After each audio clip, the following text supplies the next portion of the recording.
Praise the lord. Hallelujah, hallelujah, hallelujah. దేవుని నామానికి మహిమ కలుగును గాక. మీ అందరికీ నా ప్రేమపూర్వక వందనాలు. అందరికీ వందనాలు. బాగున్నారా?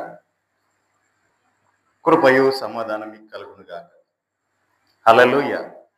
మరి ప్రియులారా, ఈ శుక్రవార ఉపవాస విజ్ఞాపన కూడికలో ప్రభువారు మీ అందరితో కలుసుకోవడానికి, మీ అందరితో కలిసి దేవుణ్ణి మహింపరచడానికి నాకు ఇచ్చిన ధన్యతను బట్టి వేలాది స్తుతులు స్తోత్రాలు చెల్లించుకుంటున్నాను.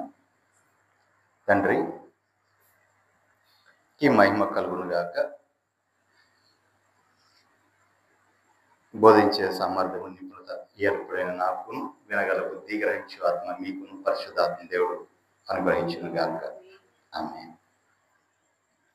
యోహాను శుభవార్త ఈ ధ్యానాంశం కోసము యోహాను శుభవార్త 14వ అధ్యాయము 7వ వచనం ధ్యానించుకుందాం.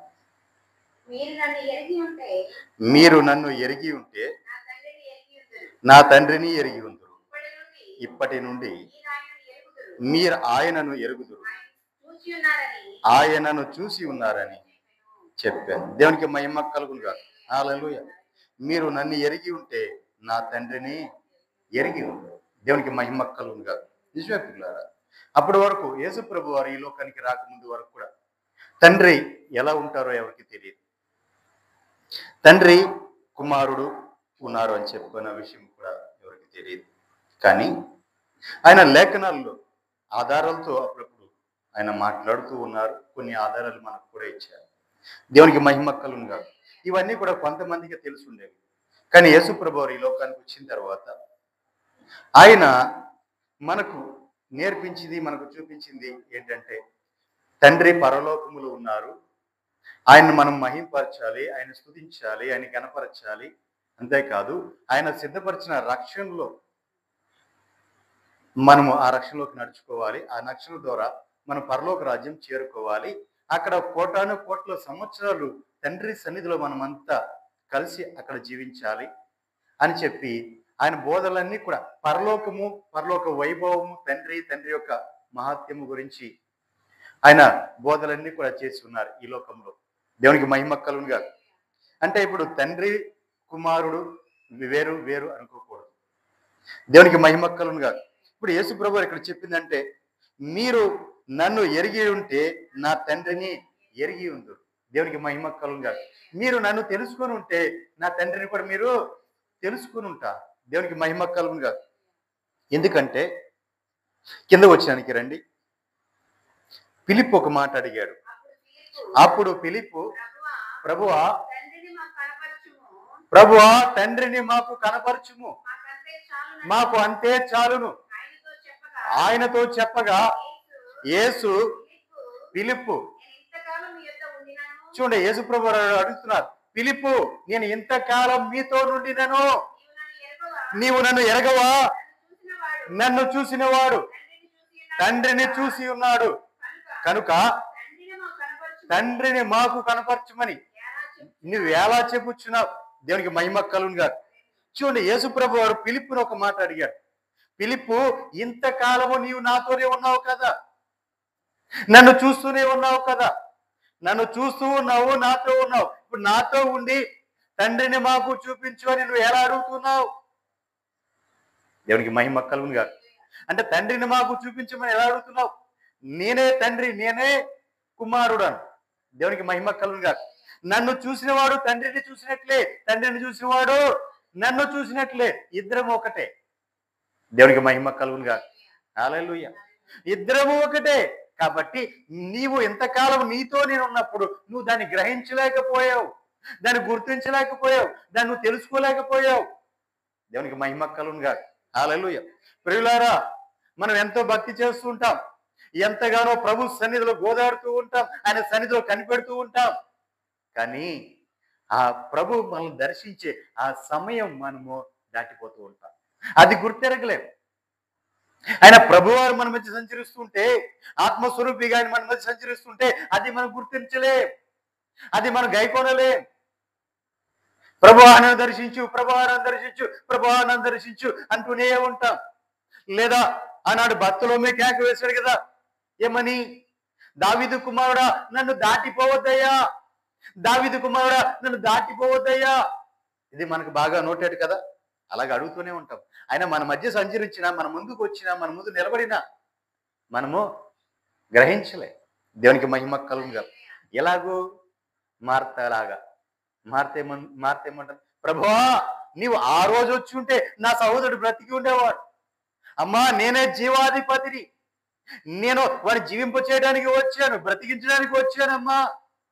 నేను ఎక్కడ ఉంటానో అక్కడ జీవం ఉంటుందమ్మా అంటే, అయ్యా మృతుల పునరుత్థానమందు జీవం ఉంటుందని తెలుసు, చచ్చిన వారు బ్రతుకుతారని తెలుసు.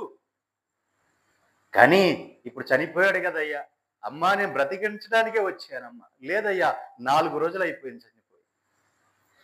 అతను వాసన వస్తూ ఉంటాడయ్యా, 4 రోజులైంది చనిపోయి వాసన వస్తూ ఉంటాడు. దేవునికి మహిమ కలుగునుగా. చూడండి ప్రియులారా, యేసు ప్రభువారు మన మధ్య ఉన్న, మనతోనే ఉన్న, మనలో ఉన్న, మన మధ్య సంచరిస్తున్న, మనం గుర్తించలేని వారు చాలా మంది ఉన్నారు. దేవునికి మహిమ కలుగునుగా. హల్లెలూయా. ఆయన స్పర్శ, ఆయన తాకిడి, ఆయన నడిచి వస్తుంటే ఆ స్పర్శ యొక్క తాకిడి అనుభవిస్తూనే ఉంటాం, కానీ ఆయన్ని గుర్తించలేకపోతూ ఉంటాం. దేవునికి మహిమ కలుగునుగా. హల్లెలూయా. అలాగే ఫిలిప్పు కూడా అదే పరిస్థితి అండి. 3.5 సంవత్సరాలు ప్రభుతోనే ఉన్నాడు, ప్రభుతోనే జీవించాడు, ప్రభుతోనే పడుకున్నాడు, ప్రభుత్వం తిన్నాడు, ప్రభుతోనే నడిచాడు, ప్రభుతోనే అనేక అద్భుతాలు చూశాడు, ఆశ్చర్యకారాలు చూశాడు.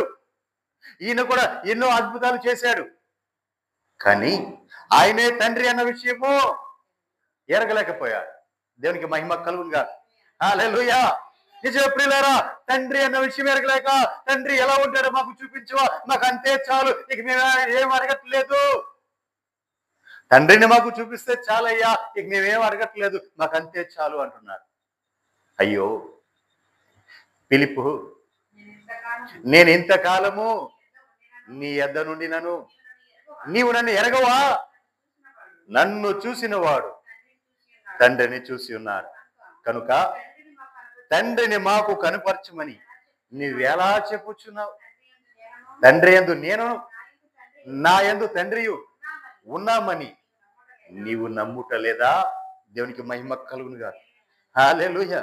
అయితే ప్రభువారు ఏం చేశారు అంటే, ఏ కార్యం చేసినా, ఏ ప్రార్థన చేసినా, ఏ అద్భుతం చేసినా, ఆశ్చర్యం చేసినా తండ్రి అని చెప్పి తండ్రికి కృతజ్ఞతాస్తుతులు చెల్లిస్తూ తండ్రికి పిలిచి, తండ్రి ఈ కార్యం మీరు చేసినందుకే మీకు స్తోత్రాలు అని చెప్పి కృతజ్ఞత స్తుతులు చెల్లించేవారు.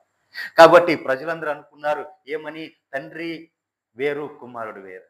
కానీ కానే కాదు. ఆయన మహిమను అక్కడ విడిచి మనలాగా రిక్తుడుగా భూమి మీదకి వచ్చిన్నారు. దేవునికి మహిమ కలుగునుగా. హల్లెలూయా. తండ్రి నేను ఏకమై ఉన్నాం.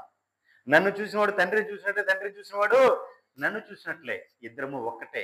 దేవునికి మహిమ కలుగునుగా. హల్లెలూయా. అవును ప్రియులారా, యేసు ప్రభువారే తండ్రి, తండ్రే యేసు ప్రభువారు. దేవునికి మహిమ కలుగునుగా. హల్లెలూయా.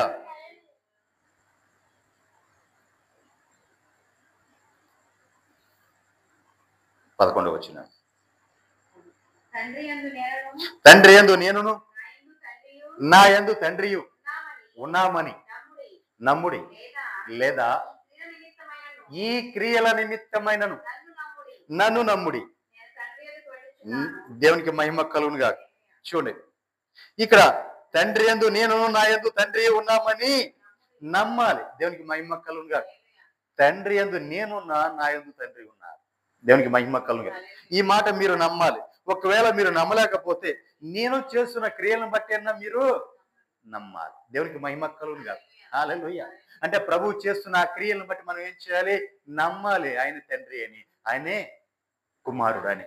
ఇక్కడ ఎందుకు చూపించారంటే, యేసు ప్రభు వారు మనకు మాదిరి చూపించారు. దేవునికి మహిమ కలుగునుగా.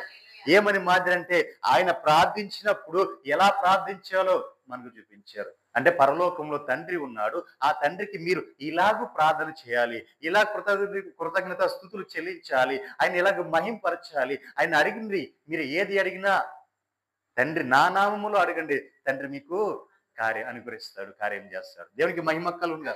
అని చెప్పి మనకు ఒక మాదిరి చూపించారు. కానీ చాలా మంది అనుకుంటారు యేసు ప్రభు వారు వేరు, తండ్రి వేరు అని. కానీ తండ్రి, యేసు ప్రభు వారు, కుమారుడు ఒక్కలే. దేవునికి మహిమ కలుగునుగా. హల్లెలూయా. చూడండి ప్రియులారా, కొంచెం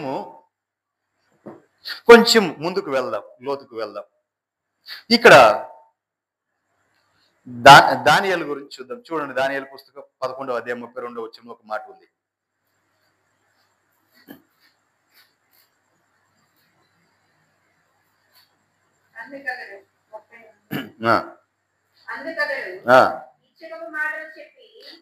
అతడు ఇచ్చకపు మాటలు చెప్పి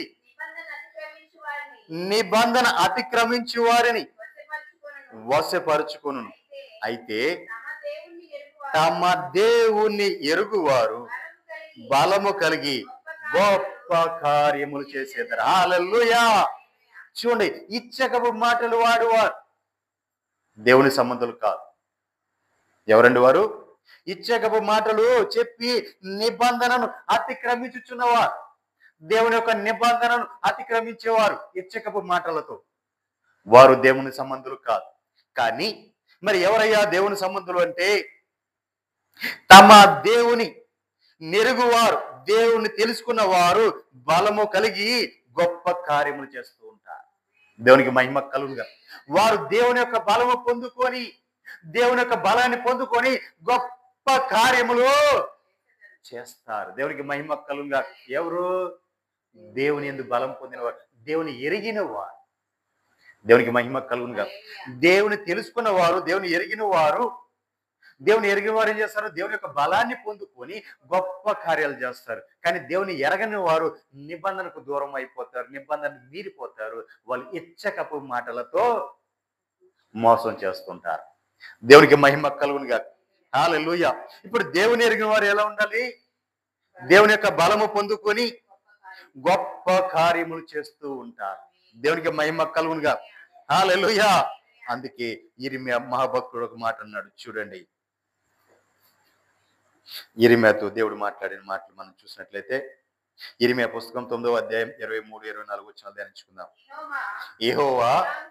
యెహోవా ఎలాగూ సెలవిచ్చున్నాడు, జ్ఞాని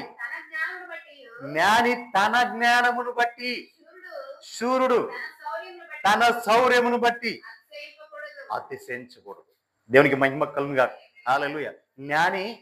జ్ఞాని తన జ్ఞానాన్ని బట్టి అతిశయించకూడదు, శూరుడు తన శౌర్యాన్ని బట్టి అతిశయించకూడదు. దేవునికి మహిమ కలుగునుగా. యుద్ధ శూరుడు కావచ్చు, పరాక్రమశాలి కావచ్చు, కానీ తన శూరత్వాన్ని బట్టి అతిశయించకూడదు. జ్ఞాని తన జ్ఞానాన్ని బట్టి అతిశయించకూడదు. మరి దేని గురించి అతిశయపడాలి? ఎలా అతిశయపడాలి? ఐశ్వర్యవంతుడు తన ఐశ్వర్యం బట్టి అతిశయింపకూడదు. నాకింత ఐశ్వర్యం కలిగింది, నాకింత సొత్తు ఉంది, నేను ఇంత ఐశ్వర్యంతుని అని చెప్పి ఆ ఐశ్వర్యవంతుడు తన ఐశ్వర్యం చూసుకొని అతను అతిశయించబడకూడదు. అతిశయించువాడు దేనిని బట్టి అతిశయింపవలెననగా భూమి మీద కృప చూపుతూ నీతి న్యాయములు జరిగించుచున్న యెహోవాను నేనే అని గ్రహించి దేవుణ్ణి పరిశీలనగా తెలుసుకున్న బట్టి అతిశయించాలి. దేవునికి మహిమ కలుగునుగా. హల్లెలూయా. దేని గురించి అతిశయించాలండి? భూమి మీద కృప చూపుతూ నీతి న్యాయములను జరిపించుచున్న యెహోవా అనే దేవుడు ఉన్నాడు. ఆ దేవుడిని అలా ఉన్నాడని మనం గ్రహించి ఆయన్ని పరిశీలించి తెలుసుకోవాలి. దేవునికి మహిమ కలుగునుగా. దేవుని మనం ఏం చేయాలి? పరిశీలించి తెలుసుకోవాలి. దేవునికి మహిమ కలుగునుగా. హల్లెలూయా. ఆ దేవుని మనం పరిశీలించి తెలుసుకొని దానిని బట్టి మనం ఎంతగా తెలుసుకుంటామో దేవుని పరిశీలించి దానిని బట్టి మనము అతిశయించాలి. దేవునికి మహిమ కలుగునుగా. అంతే తప్ప నేను ఇంత జ్ఞానవంతుని కాబట్టి నేను అది కనిపెట్టాను, ఇది చేశాను, ఎలా చేశాను, నేను ఇంతగా వర్ధిల్లుతున్నాను అని అతిశయించకూడదు. దేవునికి మహిమ కలుగునుగా. నాకింత ఐశ్వర్యం కలిగింది కదా, నేను ఈ స్థాయిలో ఉన్నాను అని అతిశయించకూడదు. దేవునికి మహిమ కలుగునుగా. హల్లెలూయా. అవన్నీ కూడా ఉట్టివే. దేవుడు నీకు అనుగ్రహించిన కృప చొప్పున నిలబడతాయి, లేదంటే అవి నీ నుంచి దూరం అయిపోతాయి. దేవునికి మహిమ కలుగునుగా. హల్లెలూయా. నువ్వేం చేయాలి అంటే దేవుణ్ణి పరిశీలించాలి. నీవు దేవుని పరిశీలించి తెలుసుకోవాలి. అసలు నీ దేవుడు ఏంటి, ఆయన యొక్క శూర కార్యములు ఏంటి, ఆయన ఎంత శక్తివంతుడు, ఎంత సమర్థుడు, ఆయన ఏమేం చేయగలడు, అసలు ఆయన ఏం చేసి ఉన్నాడు అనేది నీవు తెలుసుకోవాలి. దేవునికి మహిమ కలుగును. ఆయన గురించి నువ్వు ఎంతగా తెలుసుకుంటూ ఎంతగా లోతుకు వెళ్తావో అంతంత లోతుకు నిన్ను నడిపిస్తూ ఉంటాడు. దేవునికి మహిమ కలుగును. ఏస్కేలు నడిపించాడు. ముందు ఎక్కడి వరకు? శీల మండలం వరకు. రెండోది ఎక్కడి వరకు? మోకాళ్ళ వరకు. మూడోది నడుము వరకు. నాలుగోది ఎదరముల వరకు. ఐదోది ఈదలేనంతగా నడిపించాడు. దేవునికి మహిమ కలుగును. హల్లెలూయా. ఆయన యొక్క లోతు ఎంత వరకు ఉంటుందో చూపించుకుంటూ వెళ్ళారు. అంత ప్రభావం ఎంతవరకు ఉంటుందో చూపించాడు. ఆయన మహత్యం ఎంతవరకు చూపించాడు. ఆయన కృప ఎంతవరకు చూపించాడు. ఆయన ప్రేమ ఎంతో చూపించాడు. నడిపించు ఏదలేనంత లోతుకు తీసుకుని వెళ్ళిపోయాడు. తిరిగి అక్కడి నుంచి తీసుకుని వచ్చి, ఇది నా లోతు, ఇప్పుడు నువ్వు ఎక్కడి నుంచి ప్రజలు నడిపించు అన్నాడు. దేవునికి మహిమ కలుగునుగా. హల్లెలూయా. మనం అనుకుంటాం ఏమని, కొంచెం భక్తి చేయగానే చీల మండలంలోతు రంగానే, ప్రభువా నా అంతటోడు లేడు. ఎందుకంటే నాకు ప్రత్యక్షత వచ్చేసింది. ప్రభు నేను చూసేసాను, నా దర్శనం చూసేసాను అనుకుంటా. నడుములోతు రాగానే ప్రభు నాకు భాషలు ఇచ్చేసాడు, నేను మాట్లాడేస్తున్నాను, నాకు ప్రవచనాలు ఇచ్చేసాడు, నేను మాట్లాడేస్తున్నాను అనుకుంటా. ఎదరమ్మ లోతు రాగానే నాకు ఇగో మర్మాలు బయలుపరిచేస్తున్నాడు, నాకు మర్మాలు బయలుపరిచేస్తున్నాడు, నేను మర్మాలను బయలుపరుస్తున్నాను అని అనుకుంటా. ఏదలేనంత లోతు, ఇంకా ఇంకా ఇంకా ఏదలేనంత లోతు ఉందని గ్రహించలేకపోతున్నావు. ఇంకా ముందుకు వెళ్ళాలని గ్రహించలేకపోతున్నావు. దేవునికి మహిమ కలుగునుగా. ఈదుకుంటూ నువ్వు ఏదలేనంత లోతులోకి నేను తీసుకెళ్ళిన తర్వాత ఇంకా ఇంకా లోతు వెళ్ళేకుందుగా లోతే ఉంటుంది తప్ప బయటికి రాలేదు. అంటే ఆయన ప్రేమ, ఆయన కృప, ఆయన వాత్సల్యత అంతగా ఉంటాయి. దేవునికి మహిమ కలుగునుగా. అవి పొందుకొని అనుభవించుకుంటూ అప్పుడు నీ ఒడ్డుకి వచ్చిన తర్వాత యెహెజ్కేలు అంటున్నాడు కదా, ప్రభువా అయ్యా నిన్ను చూడంగా నేను చచ్చిన వాని వలె పడి తిని. దేవునికి మహిమ కలుగునుగా. నేను చచ్చిన వాడి వలె పడి తినయ్యా. ఆత్మ నాలోనికి రాగా నేను చక్కగా నిలబడుతుంది. నాతో మాట్లాడు వాని స్వరం నేను వింటిని. అప్పుడు నేను చూడగా ప్రత్యక్షత చూస్తున్నా. ఏమని? నడుము నుంచి మీదికి, నడుము నుంచి కిందకి అగ్నిజ్వాలమయముగా ఒక మానవ ఆకారం. దేవునికి మహిమ కలుగునుగా. హల్లెలూయా. ఆయన సింహాసనం కింద ఉన్న చక్రములు, కెరూబులు అవి ఆత్మ ఎటువైపు వెళ్తున్నాయో అటువైపే వెళ్తున్నాయి. దేనికి దానికి వేరువేరుగా ఉన్నాయి. దర్శనంలో దేనికి దానికే అన్ని కలిసి మన బళ్ళు తిరిగినట్లుగా అన్ని మధ్యలో ఇవన్నీ రాడ్లు ఇవన్నీ లేవు. దేనికి దానికి తిరుగుతాయి. ఆత్మ ఎటువైపు తిరిగి చక్రం కూడా అటువైపే తిరుగుతుంది. దేవునికి మహిమ కలుగును. అవన్నీ కూడా చక్కగా ఎగురుతున్నాయి ఈ దర్శనాలు చూడటం కోసం. ఆయన లోతు అనుభవంలోకి తీసుకొని వెళ్ళాడు. దేవునికి మహిమ కలుగును. ఎంత లోతు అనుభవం అంటే, చచ్చిన వారిని సైతం, ఎండిన ఎముకలను సైతం జీవింప చేయగలిగిన లోతైన అనుభవంలోకి తీసుకుని వెళ్ళాడు. దేవునికి మహిమ కలుగునుగా. హల్లెలూయా. ఇవన్నీ నువ్వేం చేయాలి? గ్రహించి పరిశీలనగా తెలుసుకోవాలి. దేవునికి మహిమ కలుగునుగా. హల్లెలూయా. ఏం చేయాలి? ఇవన్నీ కూడా నువ్వు దేవుని గ్రహించి వారిని పరిశీలనగా తెలుసుకొని అది అతిశయించడం అంటే. దేవునికి మహిమ కలుగునుగా. హల్లెలూయా. కింద వచ్చిన అతిశయింపవలెను, అట్టి వాటిలో నేను ఆనందించేవాడనని యెహోవా సెలవిచ్చినాడు. దేవునికి మహిమ కలుగు. దేవుడు ఎప్పుడు ఆనందిస్తాడు అంటే, నీవు ఆయన పరిశీలించి తెలుసుకొని లోతు అనుభవాల్లోకి వెళ్ళినప్పుడు దేవుడు దేవుడు ఆనందిస్తుంటాడు నీ గురించి. నా బిడ్డ నన్ను వెతుకుతున్నాడు, నా బిడ్డ నా గురించి తెలుసుకుంటున్నారు, నా బిడ్డ నా మహత్యం ఏంటో, నా కృప ఏంటో, నా కార్యములు ఏంటో, నేను ఎంత శక్తివంతుడో, ఎంత సంపన్నుడో, నేను ఎంత కృప కలిగిన వాడునో, ఎంత దయ కలిగిన వాడునో, ఎంత వాత్సల్యత కలిగిన వాడునో అని చెప్పి ఆయన గురించి మనం తెలుసుకుంటూ ఉంటే అప్పుడు ఆయన మన గురించి సంతోషిస్తూ ఉంటారు.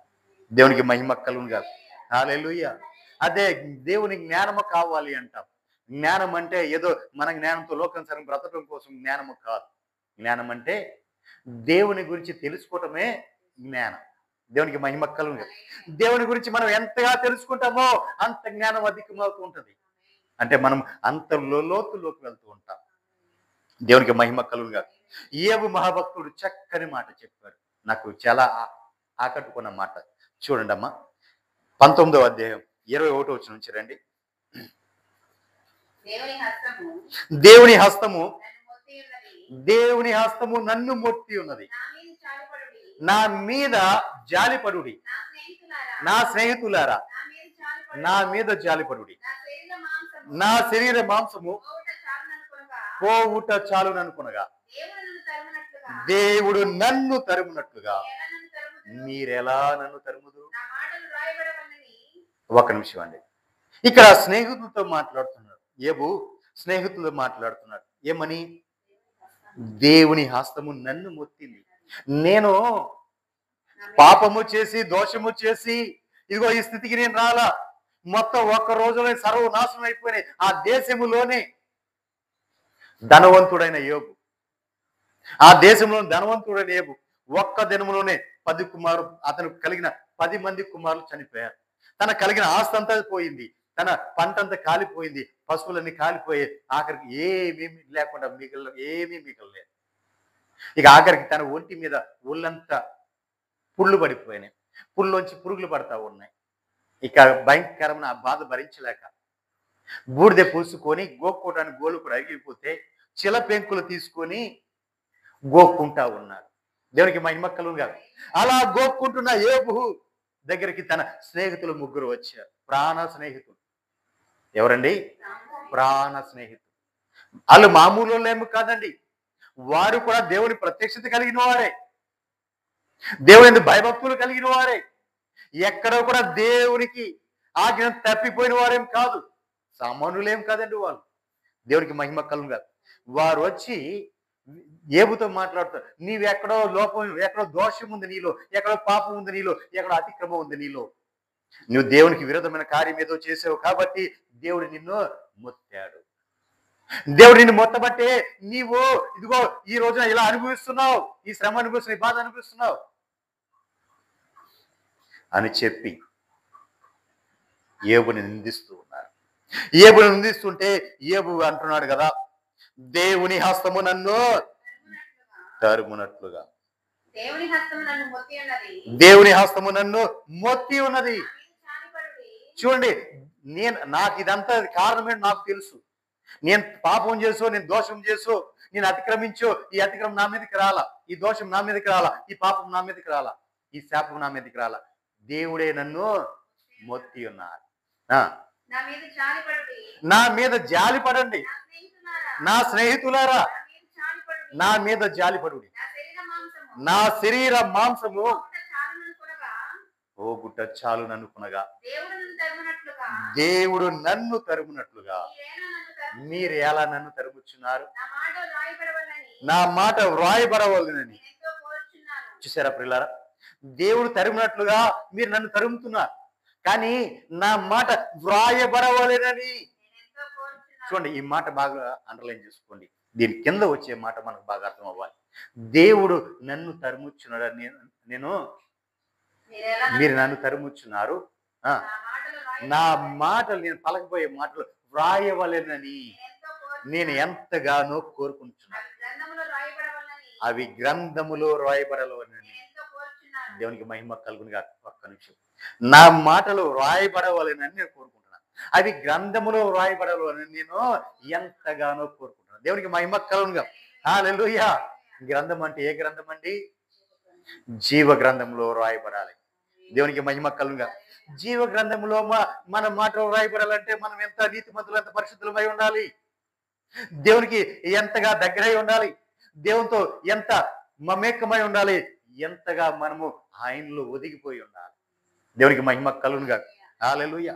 అంటే జీవ గ్రంథములో యోబు మాటలు రాయబడాలని ఆయన ఎంతగా కోరుకున్నాడో చూడండి.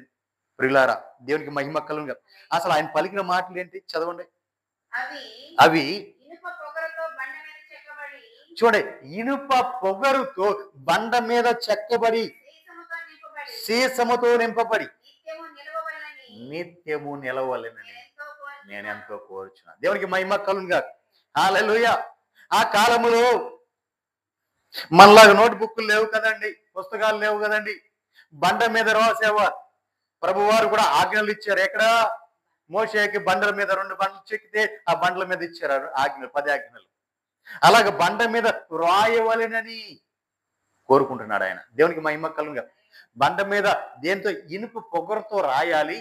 రెండోది సీసముతో నింపబడాలి. అంటే అక్షరము మనకు బాగా తెలియటం కోసం సీసము అంటే ఇంకుతో అది నింపబడాలి. అది నిత్యము నిలిచే ఉండాలని ఆయన కోరుకుంటున్నాడు. అంటే ఆయన పలికే మాట నిత్యము కూడా అది నిలిచి ఉండాలి. దేవునికి మహిమ కలుగును గాక. అది రాయబడి ఉండాలి, నిలిచి ఉండాలని ఆయన కోరుకుంటున్నాడు. ఆ మాట ఏంటి? అయితే నా విమోచకుడు సజీవుడనియు తరువాత ఆయన భూమి మీద నిలుచుననియు నేను ఎరుగుతున్నా. హల్లెలూయా, హల్లెలూయా. ఎవరి గురించి సాక్ష్యం ఇస్తున్నాడండి? నా విమోచకుడు సజీవుడు, తరువాత ఆయన భూమి మీద నిలుచును. దేవునికి మహిమ కలుగును గాక. హల్లెలూయా. ఈ యోబు మన పుస్తకం చూస్తే చాలా పూర్వకాల పుస్తకం అండి. పూర్వకాల పుస్తకం. అబ్రహాము కంటే కూడా ముందుగా జరగబడింది, ముందుగా నెరవేర్చబడింది. యోబు అబ్రహాం కంటే ముందు ఉన్నాడని పండితులు చెప్తూ ఉంటారు. బైబిల్ పండితులు అబ్రహాము కంటే ముందు యోబు చరిత్ర ఉంది అని చెప్తుంటారు. దేవునికి మహిమ కలుగును గాక. హల్లెలూయా. కానీ ఆ రోజే యోబుతో దేవుడు మాట్లాడాడు. యోబు ఆ రోజే గ్రహించగలిగాడు, ఆ రోజే తెలుసుకోగలిగాడు. అందుకే ఏమంటున్నాడు? నేను పలుకు మాటలు లిఖించవలెనని, గ్రంథములో లిఖించవలని నేను ఎంతో ఆశ కలిగి ఉన్నాను. దేవునికి మహిమ కలుగును గాక. ఏంటి ఆ మాటలు అంటే? నా విమోచకుడు సజీవుడు. హల్లెలూయా. తర్వాత ఆయన భూమి మీద నిలిచి ఉంటాడు. ఎవరా విమోచకుడు? ఎవరా విమోచకుడు? ప్రభు అయిన యేసుక్రీస్తు. దేవునికి మహిమ కలుగును గాక. హల్లెలూయా. అంటే దోషాలను పాపాలను పరిహరించి ఆ విమోచకుడు ఈ లోకానికి వస్తాడు, మన దోషాలు పాపాలని పరిహరిస్తాడని యోబు ఎప్పుడో గ్రహించాడు. దేవునికి మహిమ కలుగును గాక. హల్లెలూయా. ఆయన ముందుగానే గ్రహించాడు కాబట్టి ప్రభు గురించి అక్కడ ఆయన రాయటం కోసం ఈ మాట, నేను పలుకుతున్న మాట రాస్తే బాగును అని చెప్పి ఆయన జీవ గ్రంథంలో రాయబడాలని చెప్పి ఆయన ఎంతగానో కోరుకున్నారు. దేవునికి మహిమ కలుగును గాక. ఎందుకంటే నా విమోచకుడు సజీవుడనియు తరువాత ఆయన భూమి మీద నిలిచి ఉంటాడని నేను ఎరుగుతును. దేవునికి మహిమ కలుగును గాక. హల్లెలూయా. మరి ఆయన విమోచకుడిగానే వచ్చాడు ఈ లోకానికి. ఆయన సజీవుడిగానే ఉన్నాడు, భూమి మీద ఆయన నిలిచి ఉన్నాడు. దేవునికి మహిమ కలుగును గాక. ఆయన మనం చూడగలితే మన మధ్య నిలిచి ఉన్నాడు. దేవునికి మహిమ కలుగును గాక. హల్లెలూయా. మనము తెలుసుకోవాలి. ఏంటి? దేవుని గురించి మనం తెలుసుకోవాలి. దేవునికి మహిమ కలుగును గాక. హల్లెలూయా. కొన్ని వేల సంవత్సరాలు ఉండొచ్చు, లేదా కొన్ని లక్షల సంవత్సరాలు గ్యాప్ ఉండొచ్చు. ఎవరికి? యోబుకును యేసు ప్రభు వారికి. కానీ అప్పుడే ఆయన గ్రహించగలిగారు. దేవునికి మహిమ కలుగును గాక. హల్లెలూయా. అప్పుడే గ్రహించగలిగారు. దేవునికి మహిమ కలుగును గాక. హల్లెలూయా. కింద వచ్చిన ఇలాగు నా చర్మం చీకిపోయిన తర్వాత శరీరముతో దేవునికి మహిమ కలుగును గాక. హల్లెలూయా. ఇలా నా చర్మం అంతా చీకిపోయిన తర్వాత నేను శరీరముతో దేవుణ్ణి చూసేదాను. శరీరం అంటే ఆయన చర్మం అంతా చిరిగిపోయింది, అది చీకిపోయింది. చీకిపోవటం అంటే మొత్తం అంతా మొత్తం ఉంది, ఏమి చర్మం లేదు. అలాగూ నేను శరీరముతో దేవుని చూసేదా అన్నాడు. అంటే చర్మం చీకిపోద్ది, శరీరంతో మాత్రం నేను దేవుని చూస్తాను అన్నాడు. దేవునికి మహిమ కలుగును గాక. శరీరము అన్న చోట పుట్లేట్లో ఒక మాట ఉంది, శరీరము లేనివాడనై. దేవునికి మహిమ కలుగును గాక. అంటే శరీరము లేనివాడంటే ఆత్మరూపిగా నేను దేవుని చూస్తాను. దేవునికి మహిమ కలుగును గాక. హల్లెలూయా. ఆత్మరూపిగా నేను దేవుని చూస్తా, నా దేవుని నేను కలుసుకుంటా. నా విమోచకుడు సజీవుడు ఉన్నాడు. ఆ విమోచుని సజీవుని నేను ఆత్మరూపిగా నేను కలుసుకుంటాను. దేవునికి మహిమ కలుగునుగా. హల్లెలూయా. చూడండి ప్రియులారా, యోబు పలికిన మాటలు చూడండి, ఎంత ఆశ్చర్యకరమైన మాటలు పలికాడు. దేవునికి మహిమ కలుగునుగా. ఆ విమోచకుడు గురించి ఆయన ఎప్పుడో రాసిపెట్టి ఉంచాడు. దేవునికి మహిమ కలుగునుగా. హల్లెలూయా. కింద వచ్చిన నా మట్టుకు నేనే చూస్తా, మరి ఎవరో కాదు, నేనే కనులారా ఆయనను చూసేదను. నాలో నా అంతర్యంద్రియములను కృషించి ఉన్నవి జరిగిన దాని కారణంగా నాలోనే ఉన్నదనుకుని మీరు మేము వారిని ఎట్టు తరిమేదామా అని మీరు ఖడ్గమునకు భయపడుడి. దేవునికి మహిమ కలుగునుగా. నన్ను తరమాలనుకున్నారు నా స్నేహితులారా, నన్ను తరమాలనుకుంటున్నారు, కానీ మీరు తర్వాత మీకు ఖడ్గం ఉంది అంటే తీర్పు ఉంది, దానికోసం మీరు జాగ్రత్త పడండి. తీర్పు కలుగునని మీరు తెలుసుకున్నట్లు ఉగ్రతకు కలిగిన దోషములను తగిన దోషములకు శిక్ష నియమింపబడను. దేవునికి మహిమ కలుగు. దేవుని ఉగ్రతకు తగిన శిక్ష నియమించబడుతుంది. దేవునికి మహిమ కలుగునుగా. హల్లెలూయా, హల్లెలూయా. కాబట్టి ప్రియులారా, మనము దేవుణ్ణి ఎరగాలి, దేవుని తెలుసుకోవాలి. అంతకు అంతకు అంతకు రోజు రోజుకి ఏమవుతుండాలి? దేవుని లోతుల్లోకి వెళ్తూ వెళ్తూ వెళ్తూనే ఉండాలి. దేవునికి మహిమ కలుగునుగా. హల్లెలూయా. లోతు అనుభవాలకు మనం వెళ్తూనే ఉండాలి. ఏదో మనము వాక్యము పైపైన ధ్యానించేసి పైపైన చదివేసినంత మాత్రాన మనకు అర్థము కాదు. దేవునికి మహిమ కలుగునుగా. హల్లెలూయా. ఒకే వచనము మనము 10 మార్లు చదివిన దాంట్లో భావం మనకు అర్థం కాదు. దేవునికి మహిమ కలుగు. మరి ఎప్పుడు అర్థమవుతుంది? ఆ వచనాన్ని మనం ధ్యానిస్తూ ధ్యానిస్తూ మనసులో ధ్యానిస్తూ ఉండగా దేవుడు ఏం చేస్తాడు? గ్రహింపులోకి తీసుకుని వస్తుంటాడు. దేవునికి మహిమ కలుగునుగా. హల్లెలూయా, హల్లెలూయా, హల్లెలూయా. యోహాను, మొదటి యోహాను పత్రిక 2వ అధ్యాయం 3వ వచనం చూసుకుందాం.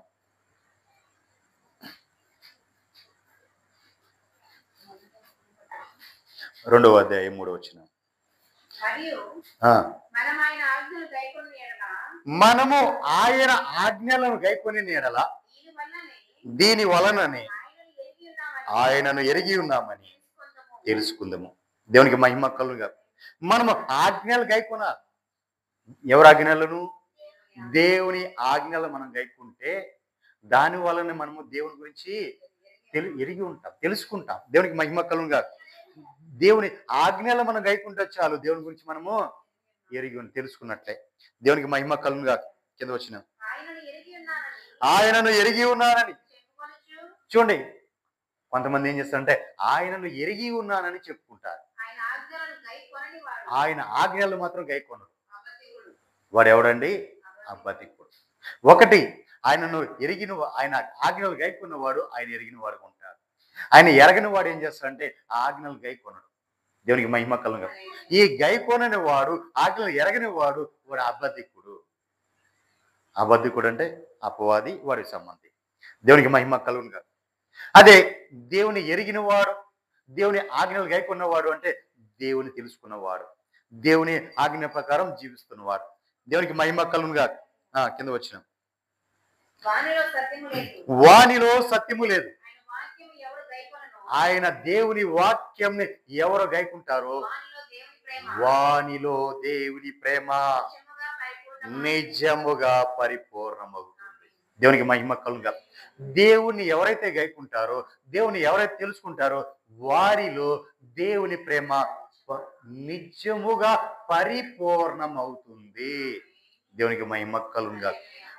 మన ప్రభు అన్ని విషయాల్లో పరిపూర్ణుడు కాబట్టి మనము కూడా పరిపూర్ణం అవ్వాలి. దేవునికి మహిమ కలుగునుగా. హల్లెలూయా.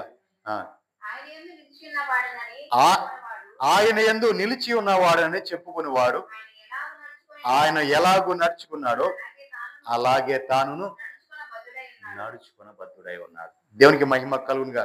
హల్లెలూయా.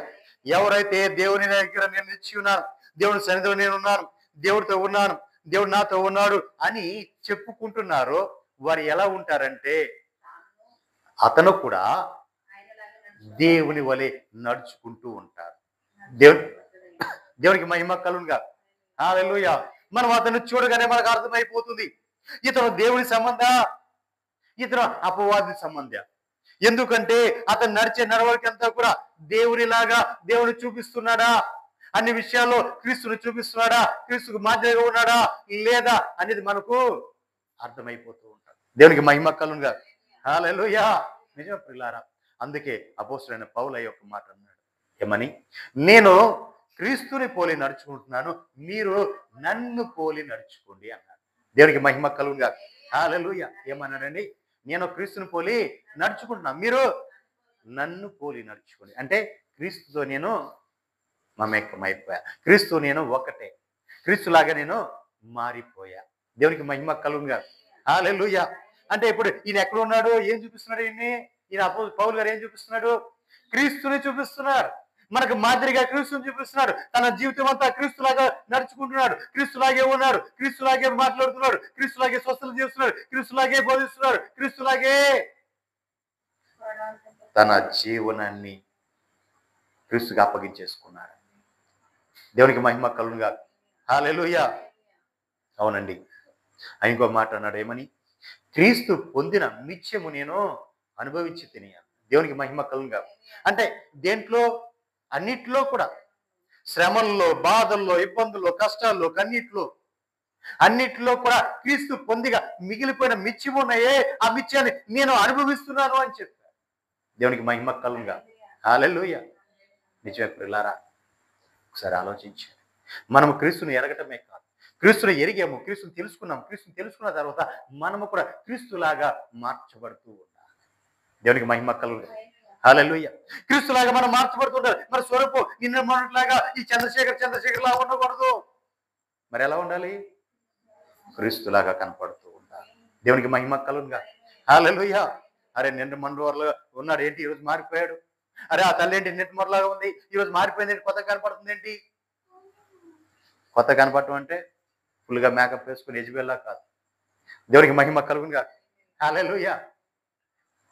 క్రీస్తుని నీలో చూపించాలి, నీ మాటలో క్రీస్తుని చూపించాలి, నీ చూపులో క్రీస్తుని చూపించాలి, నీ ప్రేమలో క్రీస్తుని చూపించాలి. నీవు మాదిరిగా మారిపోవటమే కాదు, నీవు అనేకులకు మాదిరిగా మార్చబడాలి. దేవునికి మహిమ కలుగునుగా. హల్లెలూయా. హల్లెలూయా. చూడండి, ఫిలిప్పీయులకు రాసిన పత్రిక 4వ అధ్యాయం 11, 12 వచనం ధ్యానించుకుందాం.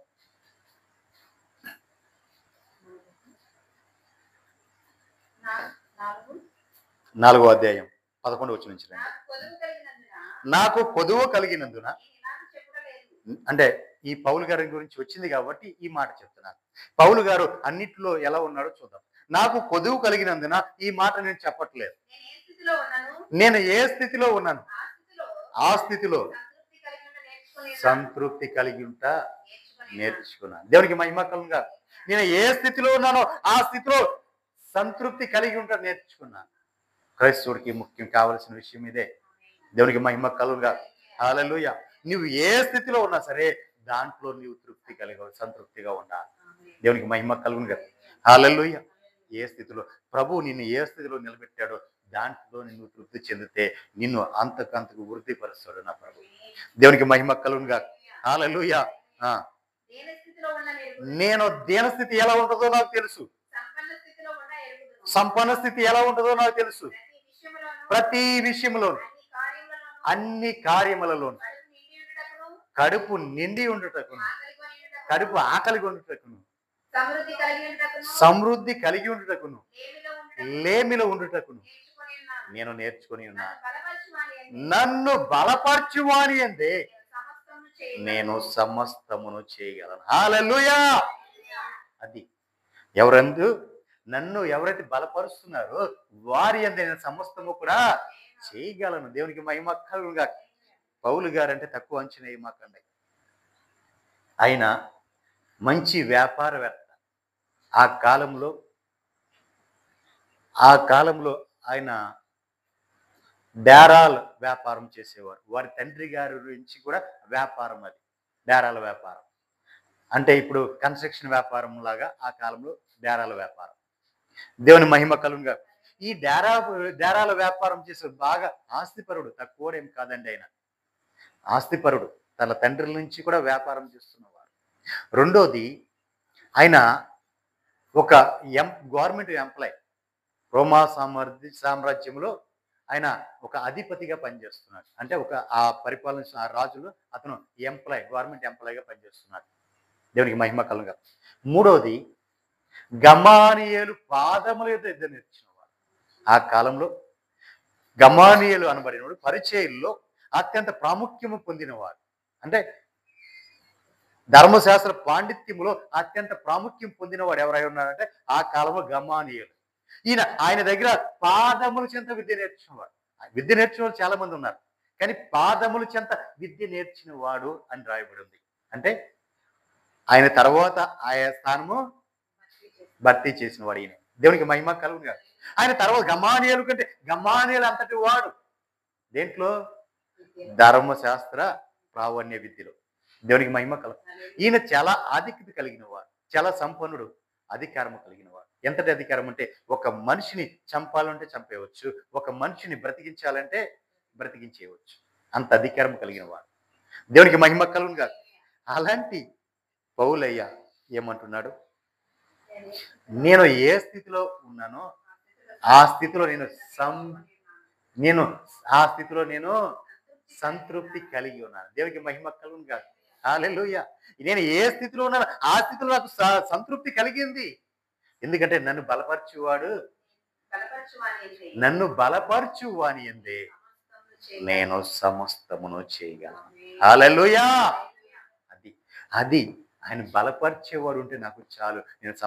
నేను అన్ని కూడా తట్టుకొని తాలుకొని నేను నిలబడుతున్నాను. కారణం అంటే ఏంటంటే నేను ఆకలితో ఉన్నా, నేను సమృద్ధిగా ఉన్నా, నేను దీనస్థితిలో ఉన్నా, నేను ఉన్న స్థితిలో సంపన్న స్థితిలో ఉన్నా, పేదరికంలో ఉన్నా, నేను దేంట్లో ఉన్నా, ఆకలి అంటే ఎలా ఉంటుందో నాకు తెలుసు, సమృద్ధిగా తినటం అంటే ఎలా ఉంటుందో నాకు తెలుసు అని అన్నీ కూడా చెప్పుకుంటూ ఎందుకు వచ్చాడు అంటే నన్ను బలపరచు అని ఎందే నేను సమస్తము చేయగలను. దేవునికి మహిమ కలుగునుగా. హల్లెలూయా. ఈ రోజు నువ్వు ఉపవాసం ఉండాలి అంటే అది ముందుగానే ఆయన నిర్ణయించాడు కాబట్టి ఉపవాసం. దేవునికి మహిమ కలుగునుగా. హల్లెలూయా. బైబిల్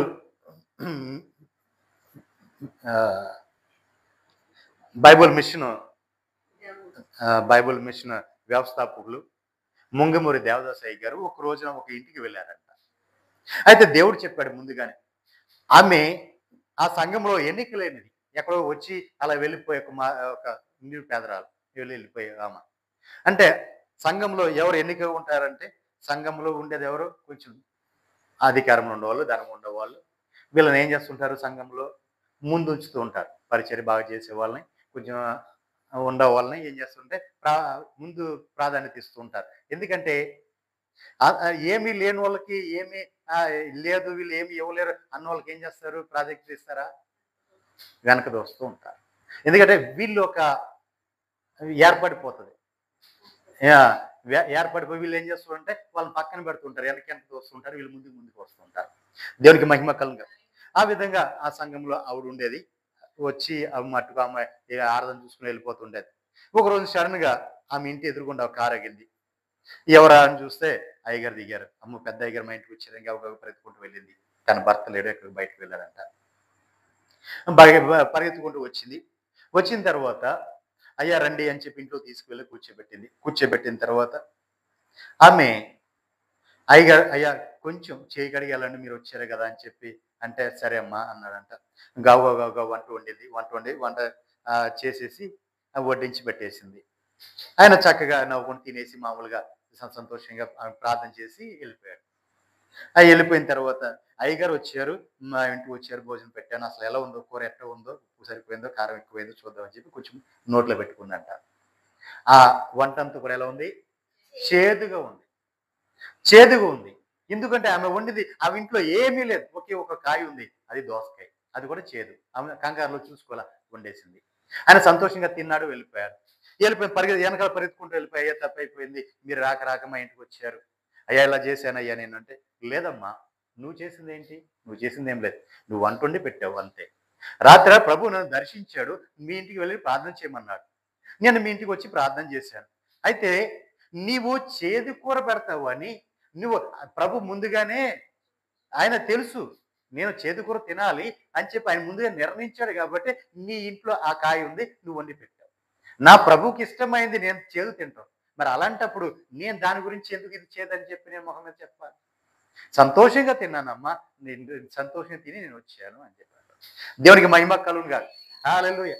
చూడండి ప్రియులారా, అంటే మనము ముందుగానే ఎలా ఉండాలో, ఏం తినాలో, ఏం చేయాలో ఆయన ముందుగానే నిర్ణయించి ఉంచారు. దేవునికి మహిమ కలుగును గాక. హల్లెలూయా. కాబట్టి ఏమన్నాడు పౌలయ్య? నన్ను బలపరచు వాని యందే నేను సమస్తమును చేయగలను. దేవునికి మహిమ కలుగును గాక. హల్లెలూయా. మనల్ని బలపరిచేది ఎవరు? ప్రభువైన యేసుక్రీస్తు వారు. ఆయన బలపరిచినప్పుడు మనం సమస్తము కూడా చెయ్యగలము. దేవునికి మహిమ కలుగును గాక. హల్లెలూయా. హల్లెలూయా. ఆఖరిగా ఒక్క మాట చెప్తా. ఇప్పుడు వరకు నీవు ప్రభుని ఎరగాలి, ప్రభుని ఎరిగితే ఆయన ఏం చేస్తాడో నువ్వు తెలుసుకున్నావు. మరి ప్రభు ఎరిగితే నీ గురించి ఏం మాట్లాడతాడు ఒక్క మాట చెప్పి నేను ముగిస్తా. ప్రకటనల గ్రంథం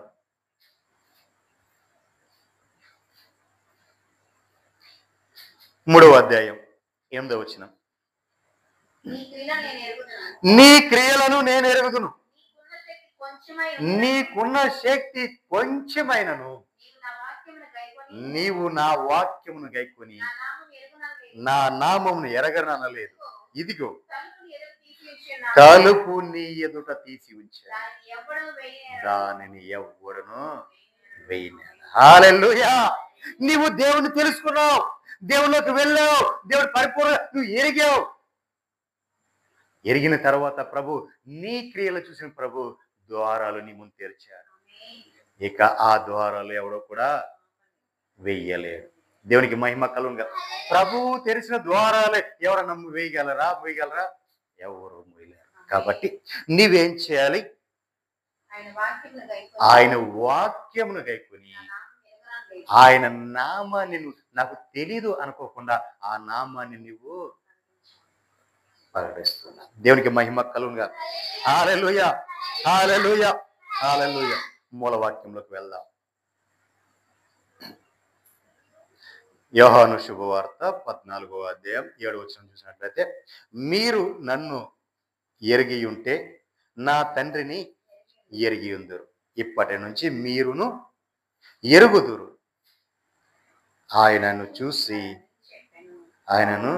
చూసి తిరని చెప్పాను. దేవునికి మహిమ కలుగునుగా. హల్లెలూయా.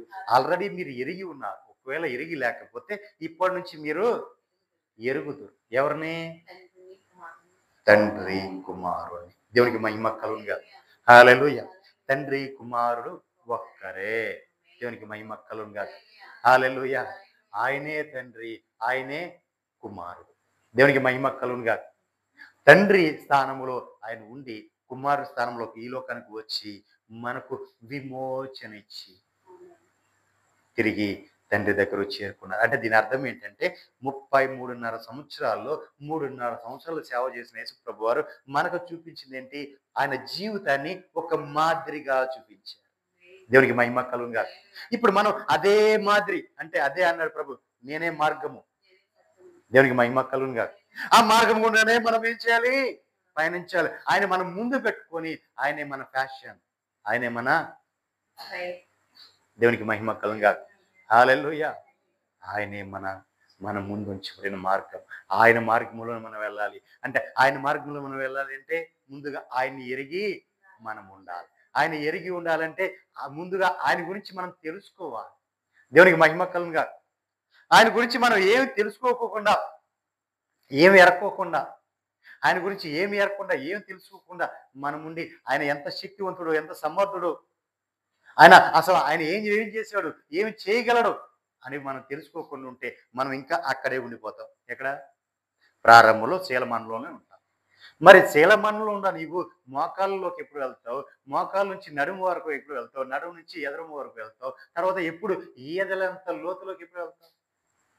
దేవునికి మహిమ కలుగుగాక. కాబట్టి ప్రియులారా, మరి ఈ రాత్రికాల సమయం ఏందైనా ప్రభువుని కనిపెట్టండి. దేవునికి మహిమ కలుగుగాక. అయ్యా, మీరు మీ గురించి ఇంకా ఇంకా తెలుసుకోవాలనుకుంటున్నా, నాకు మీ జ్ఞానాన్ని దయచేయండి. అయ్యా, మాకు సహాయము చేయండి ప్రభా. లోతు అనుభవాలకు నడిపించండి. మీ నుంచి మేము క్షుణ్ణంగా తెలుసుకోవాలయ్యా. మేము పరిశీలించి తెలుసుకోవాలయ్యా. మిమ్మల్ని మేము పరిశీలించి తెలుసుకోవాలయ్యా. యోబు వలె నా విమోచకుడు అని, అయ్యా యోబు వలె అయ్యా మా జీవాధిపతి అని, అయ్యా అయ్యా యోబు వలె అయ్యా మమ్మల్ని నడిపించే నావికుడు అని మమ్మల్ని మేము తెలుసుకోవాలయ్యా. అయ్యా, మేము ఆత్మరూపిగా అయినా సరే మిమ్మల్ని చేరుకొని మిమ్మల్ని చూస్తాము అనే ఆశతో మేము జీవించాలయ్యా అంటూ ప్రార్థన చేసుకుందాం. అందరూ కూడా ప్రార్థన చేసుకు. మరి మన మధ్యలో అత్యంత ఘనంగా వాడబడుతున్న తల్లి అమ్మ మన మధ్యలో ఉన్నారు, లేయమ్మ గారు. ఈ దినము మనకు చాలా శుభదినం. ఎందుకంటే మన మధ్యలోకి ఎవరు వచ్చి ఉన్నారు, అనుకోని విధంగా వచ్చారు.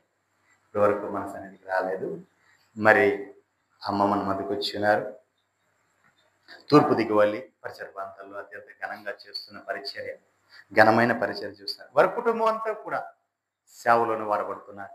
అత్యంత ఘనంగా వాడబడుతున్న తల్లి మరి మన దగ్గరికి వచ్చారు, మనల్ని దీవించడానికి. మరి ఆ దీవెని మనం పొందుకున్నాం. ఈ సమయాన్ని అమ్మకిస్తున్నారు.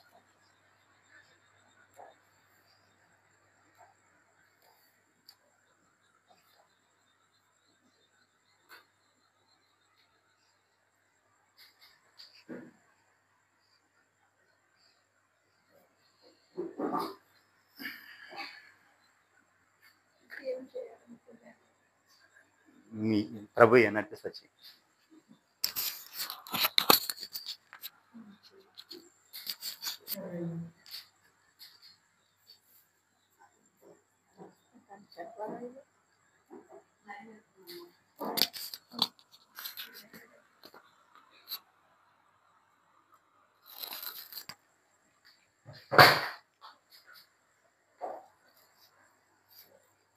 ప్రభు నామమునకు మహిమ కలుగును గాక. ఈ నూతన స్థలానికి రావడానికి ప్రభు నాకు ఈ రాత్రి గొప్ప అవకాశాన్ని ఇచ్చారు. మరి ఒక రకంగా ఈ దైవచనుడు నా కుమారుడు అని చెప్పుకోవడానికి నేను నమ్మగలరా? అవును, మీరు అంత ఎత్తున్నారా, కుమారుడు అంత ఎత్తున్నారా అనుకోవచ్చు కదా. నన్ను చూచిన వారు నా తండ్రిని చూసినట్టే అని వాక్యం విన్నాను కదా. అలాగే నా కుమారుని చూసిన వారు కూడా తల్లిని చూసినట్టుగా గుర్తించవచ్చు. దేవుని స్తోత్రం, హల్లెలూయా. అలాగనే దేవుని మహాకృపను బట్టి ఈ అమ్మ పాశ్చమ్మ గారు, మా అన్నయ్య గారి కూతురు, చాలా కాలం నుంచి మరి నన్ను రమ్మన్నారు, కానీ నేను రాలేకపోయాను. ఈ సమయంలో మీ మధ్యలోకి రావడానికి ప్రభు కృప చూపించారు. నిన్నటి సమయంలో రావాలనుకున్నాను, కానీ మామూలుగా కూర్చోండి కొంచెంసేపు దేవుని చిత్త ప్రకారంగా మరి నిన్నటి సమయంలో రాలేదు. ఈ సమయంలో నాకేమంటే తాత్కాలికంగా గడిపి లేదో పెట్టింది తినేసి అలా వెళ్ళటం నాకు ఇష్టం ఉండదు. నేను పని చేయాలి. ఏం పని? యేసుక్రీస్తు వారు పరిచర్య చేయాలి. దేవుని స్తోత్రం, హల్లెలూయా. కనుక ప్రియులారా, దేవుని చిత్త ప్రకారంగా చక్కని మాటలు నేను ఇప్పుడే విన్నాను నా కుమారుని నోట. ఆయన దేవుని సన్నిధికి రానప్పుడు, దేవుని మాట విననప్పుడు, మరి ఏలూరులో వారు ఉన్నప్పుడు నేను కొన్ని పర్యాయాలు వెళ్ళి మరి దేవుడు బాగా నాకు చెప్పించిన మాటలు చెప్పి మరి వారిని దేవుడు ఎన్నోసార్లు హెచ్చరించారు. యాక్సిడెంట్ ప్రమాదాల్లో ఉన్నప్పుడు దేవుని చిత్తంలో నా పని చేయాలి కుమారుడు అని చెప్పి ఎన్నోసార్లు హెచ్చరించినా వారు లోబడనప్పుడు ఎన్నో కష్టాలు వారికి దేవుడు అనుగ్రహించి ఏమనుగ్రహించాడట? కష్టాలు. అది కూడా అనుగ్రహిస్తారా? అవును, దేవుడు కష్టాలు కూడా అనుగ్రహిస్తారు మన మేలు కోరు. దేవునికి స్తోత్రం. కనుక ప్రియులారా, దేవుని చిత్త ప్రకారంగా లాగున మరి నా సేవ చేయాలి అని చాలాసార్లు ప్రభు వారితో మాట్లాడారు. అలాగే చేస్తానమ్మా, దేవుడు నాతో మాట్లాడనివ్వండి, ఇంకా సమయం రానివ్వండి అని శ్రమలు అయినా పడేవారు, కానీ దేవుని పూర్తిగా లోబడలేకపోయేవారు. ఏదేమైనప్పటికీ నేను చెప్పాను, నానా నువ్వు చాలా మరి ఘనంగా శారీరకంగా ఉన్నావు, కానీ నేను నీచ స్థితికి తీసుకుని వెళ్ళి మళ్ళీ అక్కడి నుంచి ప్రభువారు నిన్ను పట్టుకొని నేను వాడుకుని మళ్ళీ ఘనమైన స్థితికి తీసుకురాగలరు. నువ్వు జాగ్రత్తగా ఆలోచించుకో, త్వరపడి లోబడంటే లోబడతానని వాయిదాలు వేసేవారు. ఎలాగైనా సరే దేవుడు ఏం చేశారంటే ఆయన చేతిలో పెట్టి నిలిపేసి ఆయనకి ఆయాస్కరం, ఆయనకి ఇష్టమైన అన్నిటి నుంచి విడుదల చేసి ఈ రోజున ఒక ఘనమైన పాత్రగా దేవుని చేతిలో పట్టుకుని వాడుకుంటున్నారు. దేవునికి మహిమ కలుగును గాక. హల్లెలూయా.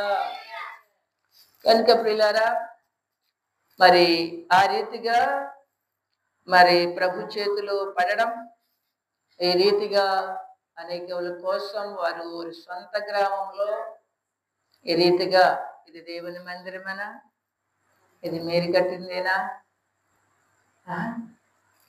దేవుడు మీకు ఇచ్చిందేనా? ఎంత సంతోషమో, దేవునికి స్తోత్రం. చాలా కాలానికి నేను ఎదురు చూశాను, రమ్మంటున్నాను కానీ వారు రాలేకపోతున్నారు, నన్ను రమ్మంటున్నారు, నేను రాలేకపోతున్నాను.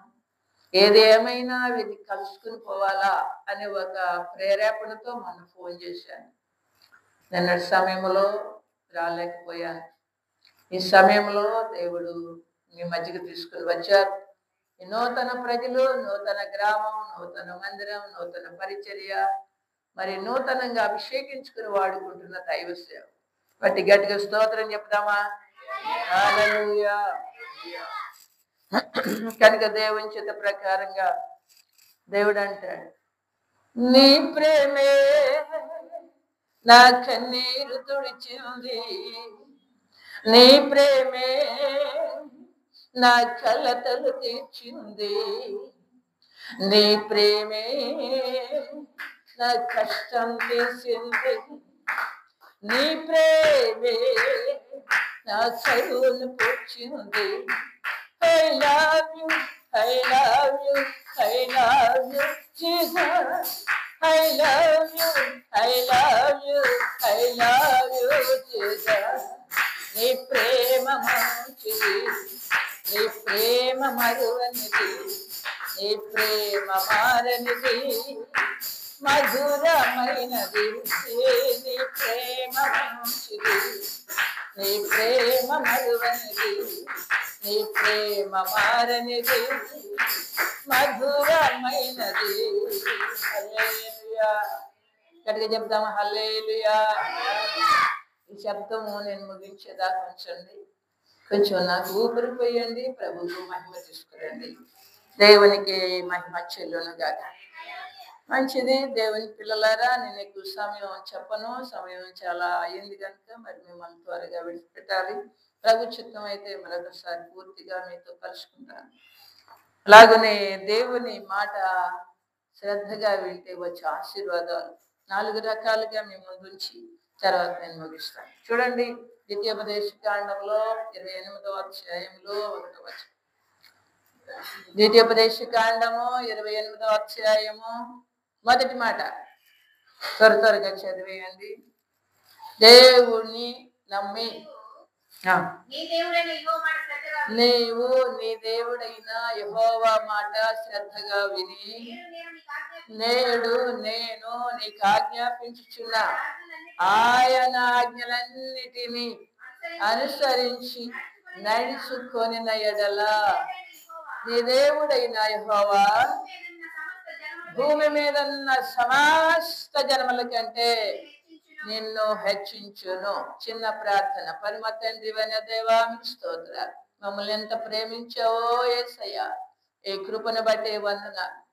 యథాస్తులను పిలుచుకొని ఈ రీతిగా ఈ మందిరం ఈ ప్రాంతంలో ఏర్పాటు చేసి దేవ ఈ రంగంపేట అనేటువంటి ప్రాంతాలలో ఈ ప్రజల రక్షణ కొరకై మీరు ఈ బిడ్డల్ని ఇక్కడ నిలబెట్టి వాడుకుంటున్నందుకు స్తోత్రాలు. ఇప్పటి వరకు చెప్పిన ప్రతి మాట ప్రతి హృదయంలో ఫలింప చేయండి. ఇప్పుడు నాలో నుంచి కూడా మీరు మాట్లాడి అనేకులకు మేలు రక్షణార్థమై తండ్రి ఆశీర్వాదం మీకు మహిమ కలుగునట్లుగా నన్నును వాడుకొని మహిమ పొందమని యేసు క్రీస్తు పరిశుద్ధమైన నామములో అడుగుతూ పొందుకుంటున్నాం పరమ తండ్రి. ఆమేన్. ప్రియులారా, దేవుని చిత్త ప్రకారంగా ఈ మాట దేవునిది. మనం అంటండి దేవునిని ఎరగాల. తర్వాత ఎరిగిన తరువాత యేసు ప్రభు వారిని శ్రద్ధగా ఆరాధించాలి. ఆయన మాట శ్రద్ధగా వినాలి, అశ్రద్ధగా వినకూడదు. ఇది క్రైస్తవ పేటో అన్యుల పేటో ఏదో నాకు తెలియదు, కానీ మొత్తం మీద నేను ఒక క్రైస్తవురాలను.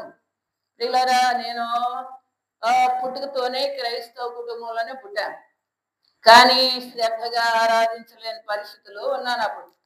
కనుక దేవుని చిత్త ప్రకారంగా దేవుని కృపలో శ్రద్ధగా ఆరాధించలేనప్పుడు అంత దారిద్రతలో ఉన్నా, శ్రమలలో ఉన్నా, ఎన్నో కష్టాల గుండా వెళ్ళాను. ఎప్పుడైతే ప్రియులారా దేవునిగా ఆరాధించటానికి ఎప్పుడు ఏ టైం పట్టిందంటే, నాకు 20 సంవత్సరాల వయసు, పెండ్లయ్యింది, 2 పిల్లలు పుట్టారు. తర్వాత నేను మరి భయంకరమైన శ్రమలకు గురైపోయినప్పుడు, మరి రోగిష్ఠిని అయిపోయినప్పుడు దేవుని చిత్తానుసారంగా మరి ఆ యొక్క ఏది అడిగినా దేవుణ్ణి ఇచ్చేవారు కాదు. ఎందుకు ఇవ్వలేదు? క్రైస్తవులకి దేవుడు ఇవ్వరా? ఇస్తానన్నారు కదా శ్రద్ధగా.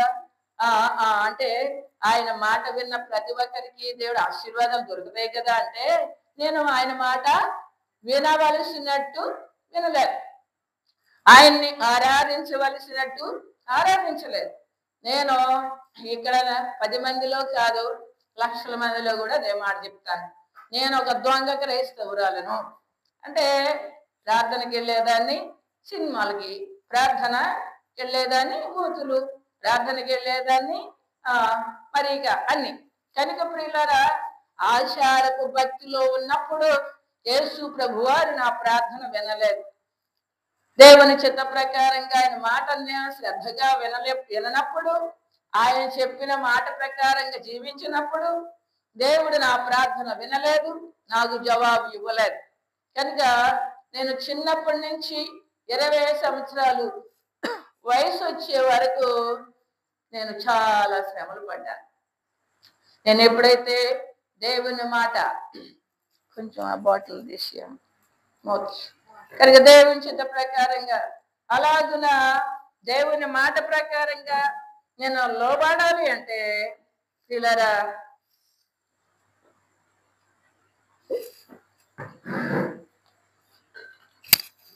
ఒక సమయం వచ్చింది.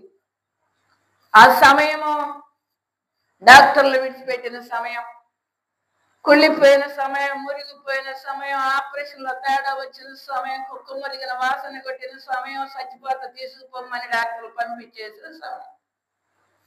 ఆ సమయంలో ప్రభు, నేను మంచం మీద పడుకుని ఉన్నప్పుడు నా తల్లిదండ్రులు, నా పసిపిల్లలు, సంవత్సరం 3 సంవత్సరాలు బాబు, సంవత్సరం పాప, వాళ్ళకి తెలీదు చచ్చిపోతానని డాక్టర్లు పంపినప్పుడు దేవుని కృపలో నేను కునుమూపురులో, నా తల్లిదండ్రుల భర్త నా మంచం చుట్టూ కూర్చుని ఏడుస్తున్న టైంలో నేను కునుమూపురులో అనుకున్నాను, ప్రభువా నా బాల్యకాల యవన కాల ఇప్పటి వరకు చేసిన పాపాలు క్షమించండి.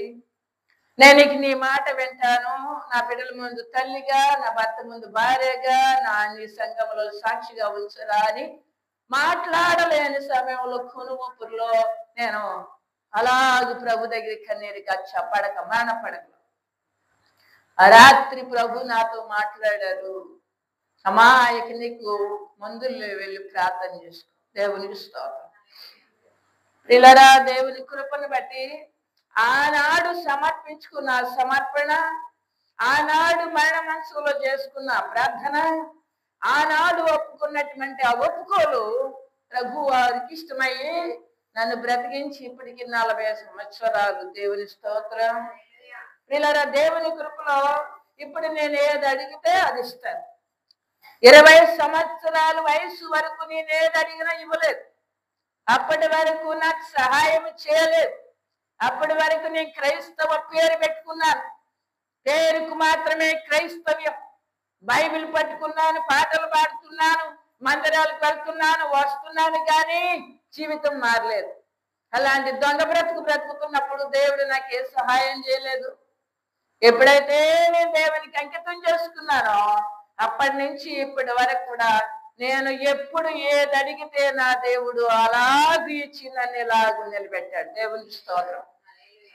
కనుక ప్రియులారా, దేవుని కృపలో దేవుడు అంటున్నాడు, ఆయన మాట శ్రద్ధగా వింటే. ఇప్పుడు నేనేం చేస్తానంటే ఏ అధికారుల మాట కాదు, ఏ బంధువుల మాట కాదు, ఏ స్నేహితుల మాట కాదు, ఎవరి మాట కాదు, కన్న బిడ్డల మాట కూడా కాదు, యేసయ్య మాట తప్ప వేరొకల మాట వినను. దేవునికి స్తోత్రం. కనుక ప్రియులారా, దేవుని కృపను బట్టి అలాగూ నా జీవితంలో దేవుడి కార్యం చేసి ఎలాగూ నా ఆయుస్సు 40 సంవత్సరాల క్రితం పోవాల్సిందే గతించి ఈ రోజుకి 40 సంవత్సరాల ఆయుస్సు పొడిగించి ఆయన సాక్షిగా అన్ని జిల్లాలలో దేవుడు తిప్పి వాడుకుంటున్నాడు. కనుక ప్రియులారా, దేవుని కృపను బట్టి దేవుని మాట శ్రద్ధగా వింటే, ఆయన చెప్పిన మాట ప్రకారంగా, ఆయన చెప్పిన ప్రతి మాట ప్రకారంగా మనము జీవిస్తే లోకములో మనకంటే గొప్ప వాళ్ళకి లేనే లేదు. క్రైస్తవులు పేదరికం ఎందుకుంటున్నారు? క్రైస్తవుల దారిద్రత ఎందుకుంటుంది? క్రైస్తవులు శక్తి కలిగిన దేవుని కలిగి ఉన్నారుగా. క్రైస్తవులు సృష్టికర్తనే కలిగి ఉన్నారుగా. సృష్టిలో ఉన్నదంతా వాళ్ళు ఆరాధించేది యేసుక్రీస్తు ప్రభువునిగా. మరి ఇప్పుడు ఎందుకు వారికి కొరతలు, మరి సమస్యలు ఎందుకు అంటే దేవుని మాట విననందుకు. దేవునికి స్తోత్రం. దేవుని మాట వింటే లోకములో ఉన్నదంత మందే. దేవుని మాట వింటే దేవుడు మన తండ్రి కనుక, మన పిల్లల కనుక మనకి లేదు అనేది లేదు. కనుక పిల్లరా, దేవుని మహాకృపలో దేవుని చిత్త ప్రకారంగా ఆయన మనం అంటండి క్రైస్తవులమైన మనము దేవుని మాట వినే ప్రతి ఒక్కరు, ఆయన చెప్పినట్టు చేసిన ప్రతి ఒక్కరు సృష్టిలో మనకి మనంత గొప్ప వాళ్ళు లేనే లేరు. దేవునికి స్తోత్రం. ఆయన మాట విననప్పుడు బలహీనం, ఆయన మాట విననప్పుడు దరిద్రులం, ఆయన మాట విననప్పుడు మరి లోకంలో ఎన్నిక లేని వారం, దిక్కుమాలిన వారం. ఆయన మాట వింటే మనం అన్ని కలిగిన వారు. దేవునికి స్తోత్రం. చలా తర్వాత రెండో మాట చూడండి. నిర్గమాకాండము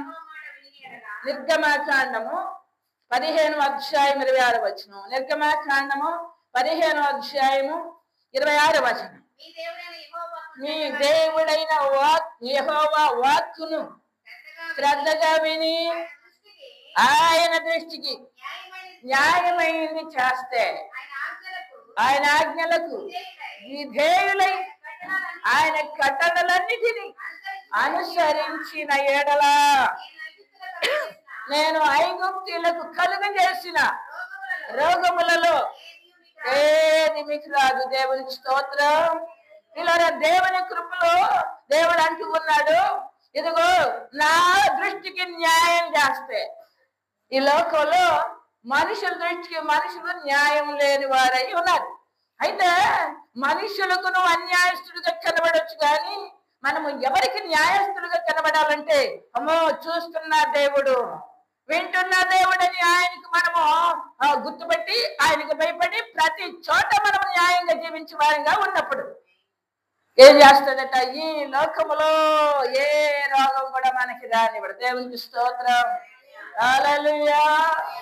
పిల్లరా, నేను యేసు ప్రభుని ఎరిగిన దగ్గర నుంచి ఇప్పటి వరకు రాత్రి కూడా నేను బలహీనంగా ఉన్నానని టెస్టులు చేశారు. నాకు షుగర్ లేదు, బీపీ లేదు, గ్యాస్ట్రబుల్ లేదు, ఏదీ లేదు. 40 సంవత్సరాలు టాబ్లెట్ మింగి దేవుని మహాకృపలో దేవుని చిత్త ప్రకారంగా దేవుడు నన్ను ఎంతో ఆరోగ్యంగా ఉంచాడు. ఇలా దేవుని కృపలో దేవుని చిత్త ప్రకారంగా నేను ఎంత శక్తి అంటే 40 సంవత్సరాల దగ్గర నుంచి పగల భోజనం టిఫిన్లు లేవు ఇప్పటి వరకు. పిల్లరా 3 సంవత్సరాలు అయింది అన్నం తిని. ఈ రోజే మా పిల్లలు బలహీనం అయ్యావని కొంచెం కారం పడేసి వేడివేడిగా అన్నం పెట్టారు మధ్యాహ్నం. ఈరోజు ఉపవాస ప్రార్థన అన్నారు. అయ్యో అన్నం తిన్నా ఎట్లాగా అనుకున్నాను. ఒక్క పూట, అది కూడా మళ్ళీ 2 పూట తిన్నాను. పిల్లరా దేవుని మహాకృపల్లో దేవుని చిత్త ప్రకారంగా లేదన మనకు ఐగుప్తి రోగాల్లో లేకపోతే లోకంలో ఉన్న రోగాల్లో ఏ రోగం కూడా మనకి రానివ్వడట. కరోనాలు వచ్చినాయి మా దగ్గరికి నిలబడింది. మహమ్మారీలు పేరు చెప్పి వెళ్ళిపోయింది, ఖరారైపోయినాయి. దేవునికి స్తోత్రం. ఆ కరోనా పట్టినోళ్ళు మా ముందు వచ్చి నుంచున్నారు. నా చుట్టూ నట్ట తెల్లని గిరిగీసేసాడంట యేసయ్య, లోపలికి రాకుండా ముట్టుకోకుండా. హల్లెలూయా, హల్లెలూయా. దేవుని గొప్పతనం మనము చూపించాలి అంటే ఆయన మాట మనం వినివారమై ఉండాలి. యేసయ్యను చూపించారు ఇప్పుడు భక్తులు కదా, మనం విన్నాము ఇప్పటి వరకు. మనం కూడా యేసయ్యను చూపించే భక్తి చేయాలి. దేవుని చేత ప్రకారంగా మీకు నా మాట శ్రద్ధగా వింటే, లేకపోతే నా దృష్టికి న్యాయంగా జీవిస్తే మీకు ఈ లోకంలో వచ్చే రోగాల్లో ఏ రోగం కూడా మీ దగ్గరికి రాని. రోగం పంపేది ఎవరు? రోగం దేవుడి వెళ్ళకుండా మన దగ్గరికి రాదు. ఏబు గారి దగ్గరికి వచ్చిన రోగం ఎక్కడి నుంచి వచ్చిందండి? దయ్యం ఎక్కడి నుంచి వచ్చిందండి? ఆ శ్రమ ఎక్కడి నుంచి వచ్చిందండి? ఆ నష్టం ఎక్కడి నుంచి వచ్చింది? ఆయన శక్తివంతుడు. ఆయన సెలవు రాదు, సైతాను రాదు, రోగము రాదు, కరువు రాదు, కష్టము రాదు. ఆయన మాట తీసుకుని వస్తాయి మన దగ్గరికి.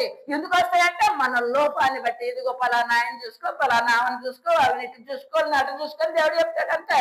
లేకపోతే ఏది కూడా మనల్ని ముట్టదు. కనుక మనం దేవుని చిత్త ప్రకారం ఏం చేయాలంటే మనం ఆయన దృష్టికి న్యాయమైంది చేసేవారమై ఉండాలి. అప్పుడు మన దృష్టికి ఆయన దృష్టికి న్యాయంగా జీవించే పిల్లరా ఆయన కూడా న్యాయం చేసే దేవుడై ఉంటాడు. మనకి ఇక లోకంలో ఎవరైనా న్యాయం చేయాలంటే ఎవరి వల్ల కాదు. దేవుడు మనకి న్యాయాధిపతి అయ్యి నిలబడ్డాడు కనుక న్యాయమే జరుగుద్ది. దేవునికి స్తోత్రం. కనుక దేవుని చిత్త ప్రకారంగా న్యాయంగా దేవుని దృష్టిలో దేవుని భయం కలిగి దేవుని మాట ప్రకారంగా ఎవరైతే ఆయన మార్గాల్లో నడుస్తారో వాళ్ళకండి ఏ రోగం రాదు, హాస్పిటల్ కూడా అక్కరం లేదు. కనుక దేవుని చిత్త ప్రకారంగా సరే ఏదో వేసినా ఏదో చేసినా ఈ లోకంలో దేవుని మాట రాందే మనకి శక్తి రాదు, బలము రాదు, ఆరోగ్యం రాదు, ఏది రాదు. కనుక దేవుని మహాకృపలో దేవుని చిత్త ప్రకారంగా అలాగే మనం ఆయన దృష్టికి న్యాయం చేసుకుంటూ వెళ్ళిపోతే ఈ లోకంలో మనకి ఎదురే లేదు. దేవుని చిత్తానుసారంగా ఏ రోగం కూడా డాక్టర్లు కూడా నా ఎంక చూసి ఏమనుకుంటారంటే ఇవికి ఏదో జబ్బు ఉందన్నట్టుంటారు. తీరా చూస్తే వాళ్ళు ఏం చేస్తారంటే పక్కపక్క నవ్వేస్తారు. ఏం లేదేంట్రా, ఏంటి మరి బాగా తిను, బాగా ఖండాలు తిను. నేను అసలు తినను ఆ మాంసాలు. కనుక పిల్లరా బాగా అవి తాగు, ఇవి తాగు, బలం తెచ్చుకో, గుండె బలహీనమైంది అన్నట్టుగా వారు నాకు నవ్వుకుంటా చెప్పి పంపించి వారు బలాన్ని రాస్తున్నానే, తిను తాగు. అది ఏ బలం తినను నేను, నాకు ఆ బలం అక్కర్లేదు. నన్ను బలపరచువాని అంది. ఇప్పుడు చూసాం కదా వాక్యంలో, నన్ను బలపరచువాని అందే నేను సమస్తము చేయగలను. నేను ఇప్పుడు ఇక్కడ నిలబడలేను, అంతటి శక్తిహీనురాలను. కుర్చీలో కూడా కూర్చోగలనా లేదా అన్నట్టుకున్నా. కానీ నన్ను దేవుడు ఇప్పుడే వాక్యం చెప్తుండగానే నాకు నూతన బలం వచ్చింది. దేవుని స్తోత్రం. నూతన శక్తినిచ్చాడు. దేవుని స్తోత్రం. నేను అనుకున్నాను బాబు ఏమన్నా వాక్యం చెప్పమంటారా, ఇక్కడ కూర్చొని చెబుదాం, కుర్చీ వేసుకొని కూర్చోపు అయినా నేను చెప్పేసుకుంటున్నా పోనే అనుకున్నాను. కానీ వదలే. దేవుడు ఆయన పని చేస్తే ఆయన పని చేయాలంతే. ఆయన పని చేస్తే ఎంత శక్తో, ఎంత ఆరోగ్యమో, ఎంత సంతోషమో, ఎంత ఆనందమో, అనేకులకు మేలు, ప్రభుకు మహిమ, సాతానికి సిగ్గు, మనకి జయం. దేవునికి స్తోత్రం. హల్లెలూయా. దేవుని చిత్త ప్రకారంగా మనం ఆయన దృష్టికి ఏం చేయాలండి?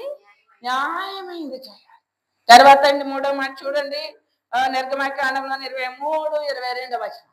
23-22 వచనం. త్వర త్వరగా చెప్పి ముగించిపోతున్నా. అయితే నువ్వు ఆయన మాట జాగ్రత్తగా విని నేను చెప్పినది యావత్తా కొన్నేనా? యావత్తు మొత్తం చేసేటప్పుడు శ్రమలు వస్తాయి. దేవుని చిత్తం చేసేటప్పుడు నిందలు వస్తాయి. దేవుని చిత్తం చేసేటప్పుడు మనము మరి అందరితో పాటు కలవనప్పుడు మనకి రకరకాలైన ఎదురవుతాయి. అయినా సరే పర్వాలేదు. ఆయన ఏమంటారంటే నేను చెప్పినది యావత్తును చేస్తే నేను నీ శత్రువుని అవుతాను భయపడద్దు, నీ విరోధులకు అవుతాను భయపడద్దు. దేవునికి స్తోత్రం.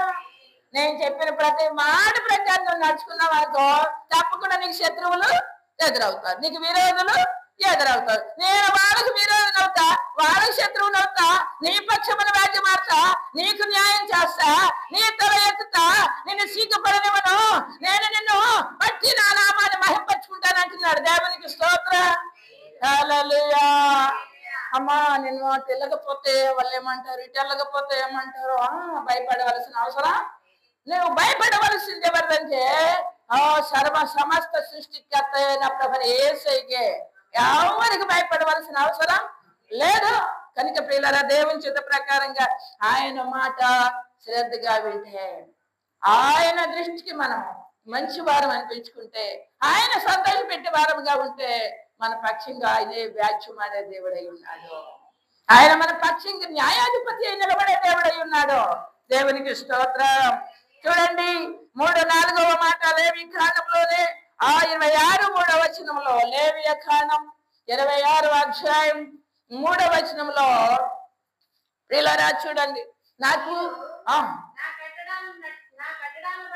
మీరు నా కట్టడాలను బట్టి నడుచుకొని నా ఆజ్ఞలను ఆచరించి ప్రవర్తించిన ఎడల మీ వర్షాకాలములలో వర్షమిస్తాను, మీ భూమి పంటలనిచ్చును, మీ పొలము చెట్లు ఫలములిచ్చును,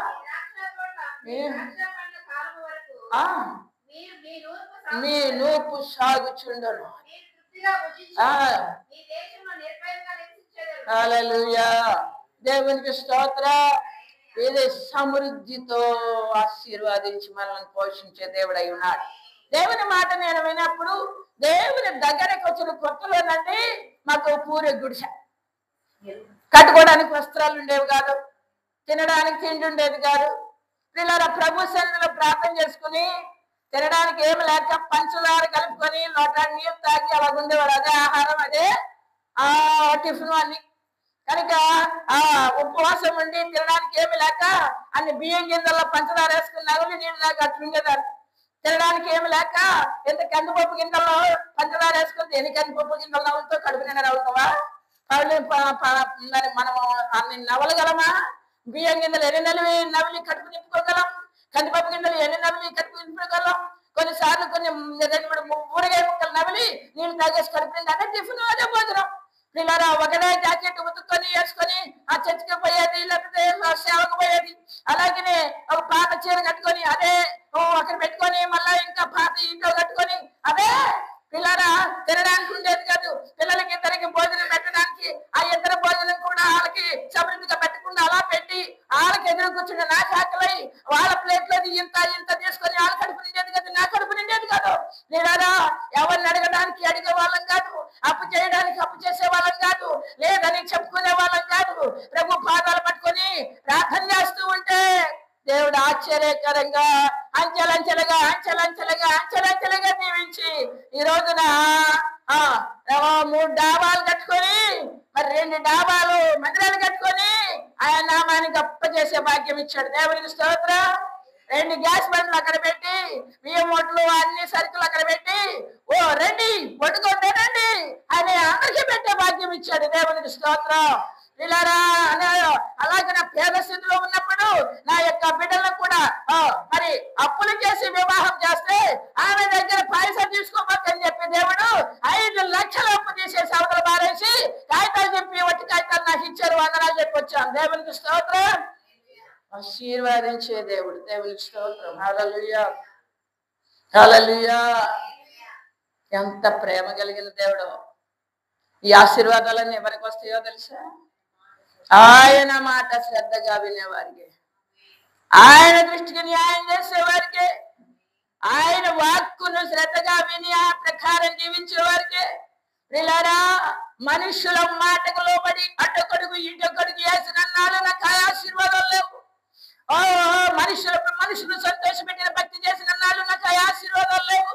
ఎప్పుడైతే దేవుని సంతోష పెట్టడం నేర్చుకున్నాను, ఎప్పుడైతే దేవునికి భయపడడం నేర్చుకున్నానో, ఎప్పుడైతే దేవునికి లోబడడం నేర్చుకున్నానో, ఎప్పుడైతే దేవుని మాట అంటే వణకడం నేర్చుకున్నానో, దేవుని సేవకుల మాట అంటే దేవుని మాటని గ్రహించాను, దేవుడు నన్ను చూసి నేను ఆయన నమ్మడం కాదు, యేసయ్య నన్ను నమ్మారు. దేవునికి స్తోత్రం. హల్లెలూయా. నేను ఆయన నమ్మడం కాదు, మనము దేవుని నమ్మడం గొప్పతనమేమి కాదు, కానీ మనలను యేసయ్య నమ్మడమే గొప్పతనం. దేవునికి స్తోత్రం. హల్లెలూయా, హల్లెలూయా. నేను నమ్మిన నా యేసుని ఎరుగుదును. మనము ఆయన నమ్మాము, ఆయన మనలను నమ్మాలి. మనము సిగ్గుపడనిచ్చే దేవుడు కానే కాడు, మనలను విడిచిపెట్టే దేవుడు కానే కాడు. ఎక్కడ ఏ సమయంలోనైనా సరే ప్రియులారా, మనము అయ్యా అంటే నానా అంటే చాలు, అమ్మా అని తక్కువంటే మనం అనుకోకుండా మన లోపలున్న ఆ సంగతి బయటికి రాకముందే మనల్ని ఎరిగిన దేవుడు ఇచ్చేసే దేవుడు అయ్యున్నాడు. దేవునికి స్తోత్రం. మనల్ని ఎరిగిన దేవుడు, మనము నమ్మిన దేవుడు, మనలను నమ్మిన దేవుడు, ఎప్పుడు ఏం కావాలో ఇచ్చే దేవుడు, మన కోసం మన పుట్టక ముందే సృష్టిలో సృజించి పెట్టి ఉంచిన దేవుడు, ఆయన తన పిల్లలకు తక్కువేది కూడా చెయ్యని దేవుడు. దేవునికి స్తోత్రం. హల్లెలూయా, హల్లెలూయా. కనుక ప్రియులారా, దేవుని మహాకృపలో నేను చెప్పిన మాటలు మీరు విన్నారు కనుక దేవుని చిత్త ప్రకారంగా ఒకటి, మనము భూమి మీద ఉన్న సమస్త జనముల కంటే గొప్పవారంగా ఉండాలి. సమస్త జనముల కంటే గొప్పవారంగా ఎలా ఉండగలమండి అంటే, మనము అందరూ ఏం చేసినా ఏమడిగినా దేవుడు అక్కడికక్కడే ఇయ్యలేని పరిస్థితి. తన పిల్లలమైన మనము ఆయన మాట ప్రకారంగా జీవించిన మనము ఎక్కడ ఎప్పుడు ఎలాంటివైనా నానా అని ఆయన వైపు దీనులముగా అలా అడగక ముందే భయపడతావు ఎందుకు నానా, రెడీగా ఉన్నాయి, హల్లెలూయా, తీసుకో. ఎలాంటిదైనా ఎలాంటి సహాయమైనా ఏ సమయంలోనైనా మనకి దేవుడు అలా అనుగ్రహించేస్తాడు. అంటే అదే గొప్పతనం అంటే. దేవునికి స్తోత్రం. అంటే అందరికి దొరకదండి. డబ్బు పట్టుకున్న దొరకదు, ధనం పట్టుకున్న దొరకదు, ఆస్తులు పట్టుకున్న దొరకదు, బలం పట్టుకున్న దొరకదు, బలగం పట్టుకున్న దొరకదు. ఈ లోకములో అధికారులను వారు ఏదేదో చేసుకున్నా వాళ్ళకి కావట్లేదు. మనము అధికారిని కలిగి ఉన్న మనము, ఆయన పిల్లలమైన మనము నానా అంటే చాలు, అమ్మా ఏముంది రెడీగా అదిగో ఉందిగా, ఎందుకు బాధపడుతున్నావు, అంతే. మన దేవుడికి ఇచ్చేసే దేవుడు అయినా ఆయనకి ఇష్టలుగా మనం అంటే. భూమి మీద మనకి ఆరోగ్యం కావాలా, ఐశ్వర్యం కావాలా, ఆనందం కావాలా, సమాధానం కావాలా, శాంతి కావాలా, నెమ్మది కావాలా, ఏది కావాలి అన్ని కూడా మన దాన్ని మన తండ్రి దగ్గర రెడీగా ఉన్నాయి. అందుకోవడానికి మనం రెడీగా ఉండాలి. దేవునికి ఇష్టం. కనుక ప్రియులారా, దేవుని చిత్త ప్రకారంగా మనము భూమి మీద ఆయనకి ఇష్టలుగా బ్రతికితే భూమి మీద ఉన్న సమస్త జనముల కంటే గొప్పలమండి. అమ్మ మాకు ఇల్లు లేదమ్మా, నేను ఎలా గొప్పదాన్ని అవుతా? ఓ యేసయ్య ఉన్నాడా? యేసయ్యని నిన్ను ఇంటిగా చేసుకున్నాడా? నీ ఇంటిలోకి ఆయన, నీ హృదయంలోకి ఆయన వచ్చాడా? నీకంటే గొప్పవారు ఇంకా లేరు. ఆయనతో నీతో ఆయన కలిసి ఉంటే ఇల్లు లేకపోయిన పర్లా, ఆస్తి లేకపోయిన పర్లా, దిక్కుమాల పరిస్థితి అయిన పర్లా, ఒంటరి స్థితి అయిన పర్వాలా, ఈ లోకంలో విద్య ఉద్యోగాలు లేకపోయిన పర్వాలా, గుడ్డోడు అయిన పర్వాలా, కుంటోడైన పర్వాలా, ఈ లోకంలో ఏదో ఏ స్థితిలో ఉన్నప్పటికీ యేసుని కలిగి ఉన్నావు కనుక, ఆయన నీవు ఆయనతో ఉన్నావు కనుక నీకంటే గొప్పవారు లేరు. దేవుని దృష్టిలో మనం అంత గొప్పవారు అండి. తెల్లవారుజాము కూడా అడిగితే ఇస్తారా? మధ్యాహ్నం అడిగితే, పొలంలో అడిగితే, బస్సులో అడిగితే, ఆటోలో అడిగితే, ట్రైన్లో అడిగితే, ఎక్కడెక్కడో హాస్పిటల్ అడిగితే, ఎక్కడ అడిగితే ఇస్తారా? అవును, ఎక్కడ అడిగినా నేనున్నాను, భయపడొద్దంటు. హల్లెలూయా. నిన్ను నమ్మినచో సిగ్గుపడనీయవు, నన్ను నెమ్మదితో నీవే ఉంచెదవు. ఆపత్కాలమున నమ్ముకునదగిన, ఆపత్కాలమున నమ్ముకునదగిన యేసు నీవే ఆధారము, యేసు నీవే నా ప్రాణము. హల్లెలూయా, హల్లెలూయా. నాకు డ్రమ్ ఉంటది, రెడీ పెట్టుకుంటా, డ్రమ్ము కొట్టేసుకుంటా. పిల్లరా మరి డ్రమ్ము లేదు కొడదామంటే, దేవుడు మరి ఉందో లేదో దాచుకున్నారో లేకపోతే కొట్లో ఉందో కొనుక్కొస్తారో దేవుడు ఇచ్చింది గాక. హల్లెలూయా. దేవుని చిన్న ప్రకారంగా దేవుని కృపలో మన నాన్న సృష్టినే సృజించిన నాన్న, మన నాన్నకు మనం ఇష్టమైపోయిన బిడ్డలమై కుమారులమైతే ఇక మనకి తక్కువైందేది లేదు. విచారపడవలసిన పనేది లేదు. నేను లేని వాడిని అనవలసిన పనేది లేదు. నేను ఒంటరి అనవలసిన పనేది లేదు. మనము సమస్త సృష్టికి కర్త అయిన మన తండ్రిని కలిగి ఉన్నాం కనుక మనల్ని సిగ్గుపరచడు. కనుక ప్రియులరా, దేవుని చిత్త ప్రకారంగా దేవునికి ఇష్టలుగా బ్రతకండి. దేవుని మాటకు ప్రకారం దేవుని మాటను శ్రద్ధగా వినండి. ఆయన చెప్పిన మార్గాల్లో మీరు చక్కగా నడండి. ఆ దేవుని చిత్త ప్రకారంగా ఆయనకు న్యాయమైంది ఆయన దృష్టికి చెయ్యండి. దేవుని చిత్త ప్రకారంగా ఎప్పుడైతే ఆయన మాట శ్రద్ధగా వింటారో మనకి శత్రువు ఉండడు. శత్రువు ఉన్న మనల్నేమి చేయలేడు. శత్రువు ఉన్న మనల్నేమి చేయలేడు. కరువులో ఉన్నామా, యేసయ్యకి ఇష్టలుగా ఉంటే ఏ టయానికి ఏం కావాలో అది పంపించే దేవుడై ఉన్నాడు. దేవునికి స్తోత్రం. ఎందుకంటేనండి అంత మన చిన్నపిల్లల ముందు ఒక 10,000 రూపాయలు కట్టలు తీసుకొచ్చి పెడతామా, లెక్కయ్యబాబని ఇస్తామండి? 10,000 రూపాయలు కట్టలు తీసుకొచ్చేసే 10 కట్టలు అరే లెక్కయ్య బాబు అంటావా? పసిపిల్లడి ముందు ఆడికేం తెలుసు? వాడు మొత్తం నోట్లేసుకొని నమలేసి చింపేసి ముక్కలు చేసి పెడతాడు. అందుకనే వాడికి ఎప్పుడేం కావాలో, రూపాయి కావాలా, 10 రూపాయలు కావాలా, ఎప్పుడేం కావాలో ఇదిగో తీసుకెళ్ళిపోయి కొనుక్కో బాబు, లేదా కొనుక్కొస్తా బాబు అని పెడదాం. అలాగనే లోకంలో ఆశీర్వాదాలన్నీ మన కోసం సిద్ధపరిచిన దేవుడు ఏం చేస్తాడంటే మనకి ఎప్పుడు ఏం కావాలో, ఎంత కావాలో, ఎలా కావాలో అది ఇస్తాడంతే. అంతా కలిసి మనం ముందు పెట్టామనుకో మనం అతిశయం వచ్చేస్తుంది, గర్వం వచ్చేస్తుంది. ఇక నా అంతటో లేడంటామండి, దేవుడినే నేను అంటామండి. అందుకనే అవన్నీ పక్కన పెట్టి ఎప్పుడు ఎంత కావాలో తన పిల్లలకి ఇచ్చు దేవుడై ఉన్నాడు. దేవునికి స్తోత్రం. తన పిల్లలను అంచెలంచెలుగా గొప్ప చేసే దేవుడై ఉన్నాడు. తన పిల్లలను ఆశీర్వదించే దేవుడై ఉన్నాడు. తన పిల్లల్లో ఆయన కనపరుచుకునే దేవుడై ఉన్నాడు. తన పిల్లలను బట్టి ఆయన నామం కనపరుచుకునే దేవుడై ఉన్నాడు. తన పిల్లలను బట్టి అనేకులను ఆయన నడిపించుకునే దేవుడై ఉన్నాడు. దేవునికి స్తోత్రం. అందుకనే మనం ఆరాధించే దేవుడు చాలా గొప్పవాడు. ఏదో యేసు ప్రభువుని ఈజీగా తీసుకొని ఈజీగా ఆచార ప్రకారంగా అలవాటు ప్రకారంగా ఆరాధించుకో. ఆత్మతో సత్యముతో ఆరాధించుటకు సిద్ధంగా ఉండండి. వాక్యాన్ని వినండి, వాక్య ప్రేరణ నడవండి. గదగద ఆయన పాదాల దగ్గర వణకండి. ఆయన దృష్టి న్యాయం చేయండి. ఆయన చెప్పిన మార్గాలన్నింటిలో నడవండి. ఆయన వద్దన్న మార్గాలన్నీ విడిచిపెట్టండి. ఆయన సంతోషపెట్టి వారిగా ఉండండి. ఆయన ఇచ్చు ఆశీర్వాదాలన్నీ మీకు, మీ పిల్లలకి, పిల్ల తరాలుగా ఆయన ఆశీర్వాదాలు అందుకొని ఇదిగో దేవుని శక్తిని చూపించండి. దేవునికి మహిమ తీసుకుని రండి.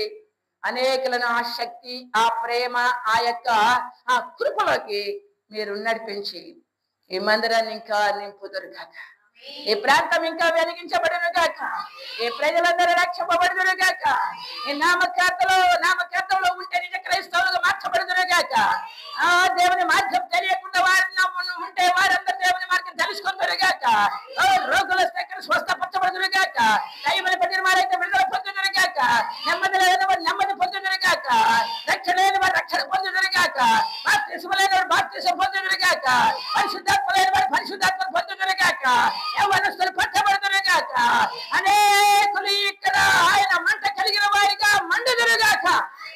అద్భుతం జరిగించి దేవుడు తన సేవకులను వాడుకొని ఈ ప్రాంతాన్ని వెలిగించి ఆయనకే మహిమ తెచ్చుకొని ఇక్కడ ఈ రాజ్యాన్ని తన నామములో తన దాసుల చేత కట్టి తన నామాన్ని మహింపచ్చుకొని ఈ ప్రజలందరినీ ఆత్మీయంగా, శారీరకంగా అన్ని విషయాల్లో వర్ధిల్ల చేయును గాక. ఈ సమయం ఇచ్చిన దైవ సేవకులకు వందనాలు చెల్లిస్తున్నాం. నిన్న మీ అందరికీ వందనాలు చెల్లిస్తున్నాం. దేవునికే ఈ మహిమ చెల్లిస్తున్నాం.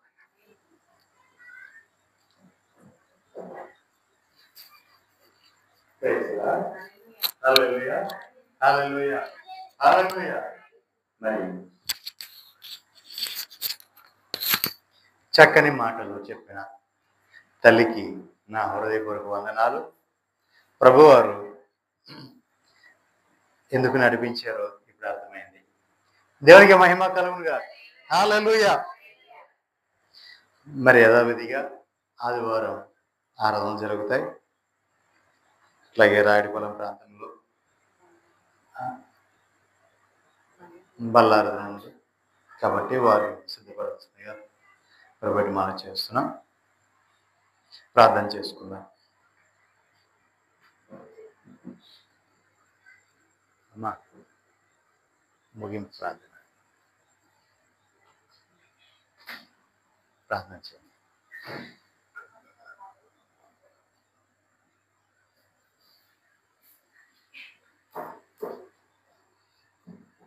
మహాపరిశుద్ధుడైన తండ్రివైన మా పరలోకపు తండ్రి, మీ ఘనమైన నామానికి స్తోత్రాలు ప్రభువా. మీ మహాకృపను బట్టి, ప్రేమను బట్టి ఇదిగో ప్రభువా, నీ దాసులను నిర్మించుకొని తల్లిదండ్రుల కుటుంబాన్ని ఏర్పరచుకొని ఏ రీతిగా నేను నలగొట్టుకొని మీ పాత్ర చేతిలో పాత్రగా చుట్టుకొని మీరు ఇక్కడ నిలబెట్టినందుకు కోట్ల స్తోత్రాలు తండ్రి. ఏ మంచి మందిరం ఇచ్చినందుకు కోట్ల స్తోత్రాలు. మందిరంలో చేసిన కొందరు బిడ్డలు బట్టి మీ స్తోత్రాలు. మీ అందరూ శబ్దం ద్వారా బిడ్డలు బట్టి మీ స్తోత్రాలు తండ్రి. రంగం పెట్టని బిడ్డలు గ్రామ దైవంగా బట్టి మీ స్తోత్రాలు ప్రభువా. ఈ అధికారులు గ్రామ అధికారులు దీవించుదురుగాక. ఆ తల్లి ప్రజలను రక్షించుదురుగాక. ఆ తల్లి కొంచెం ప్రజలను గొప్ప సమూహంగా చేయుదురుగాక. మీ దాసులని వాడుకుందురుగాక. ఇంకా అభిషేకులుగా చేసుకొని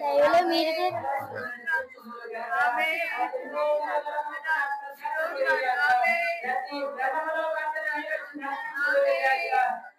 అద్భుతములు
రాత్రి కాలం దీవెనలతో నింపి ఈ మాటల ప్రతి హృదయంలో బలపరిచి రాత్రి దాని కుటుంబానికి బలపరిచి మాడుతూ వచ్చిన ప్రతి ఒక్కరి ప్రత్యేక దీవెనలతో నింపమని రాని బిడ్డలకు క్షమించమని ఆయా స్థలంలో వింటూ గొడ్డలో ఉన్న బిడ్డలతో ప్రత్యేక దీవెనలతో నింపి వారి హృదయాలను ఆకర్షించుకోవాలి. ప్రతి హృదయంలో నుంచి బట్టి మీ నామాన్ని గొప్ప చేసుకోవాలి. యేసయ్య పరిశుద్ధమైన నామములో అడిగి పొందుకుంటున్నాం పరమ తండ్రి. ఆమేన్.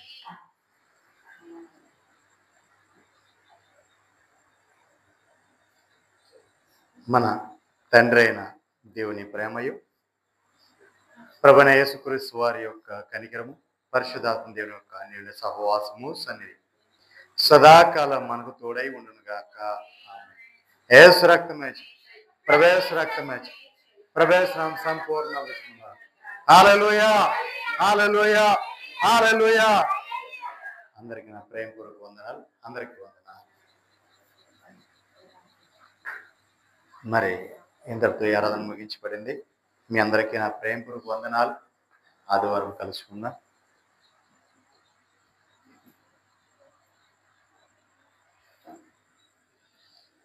మరి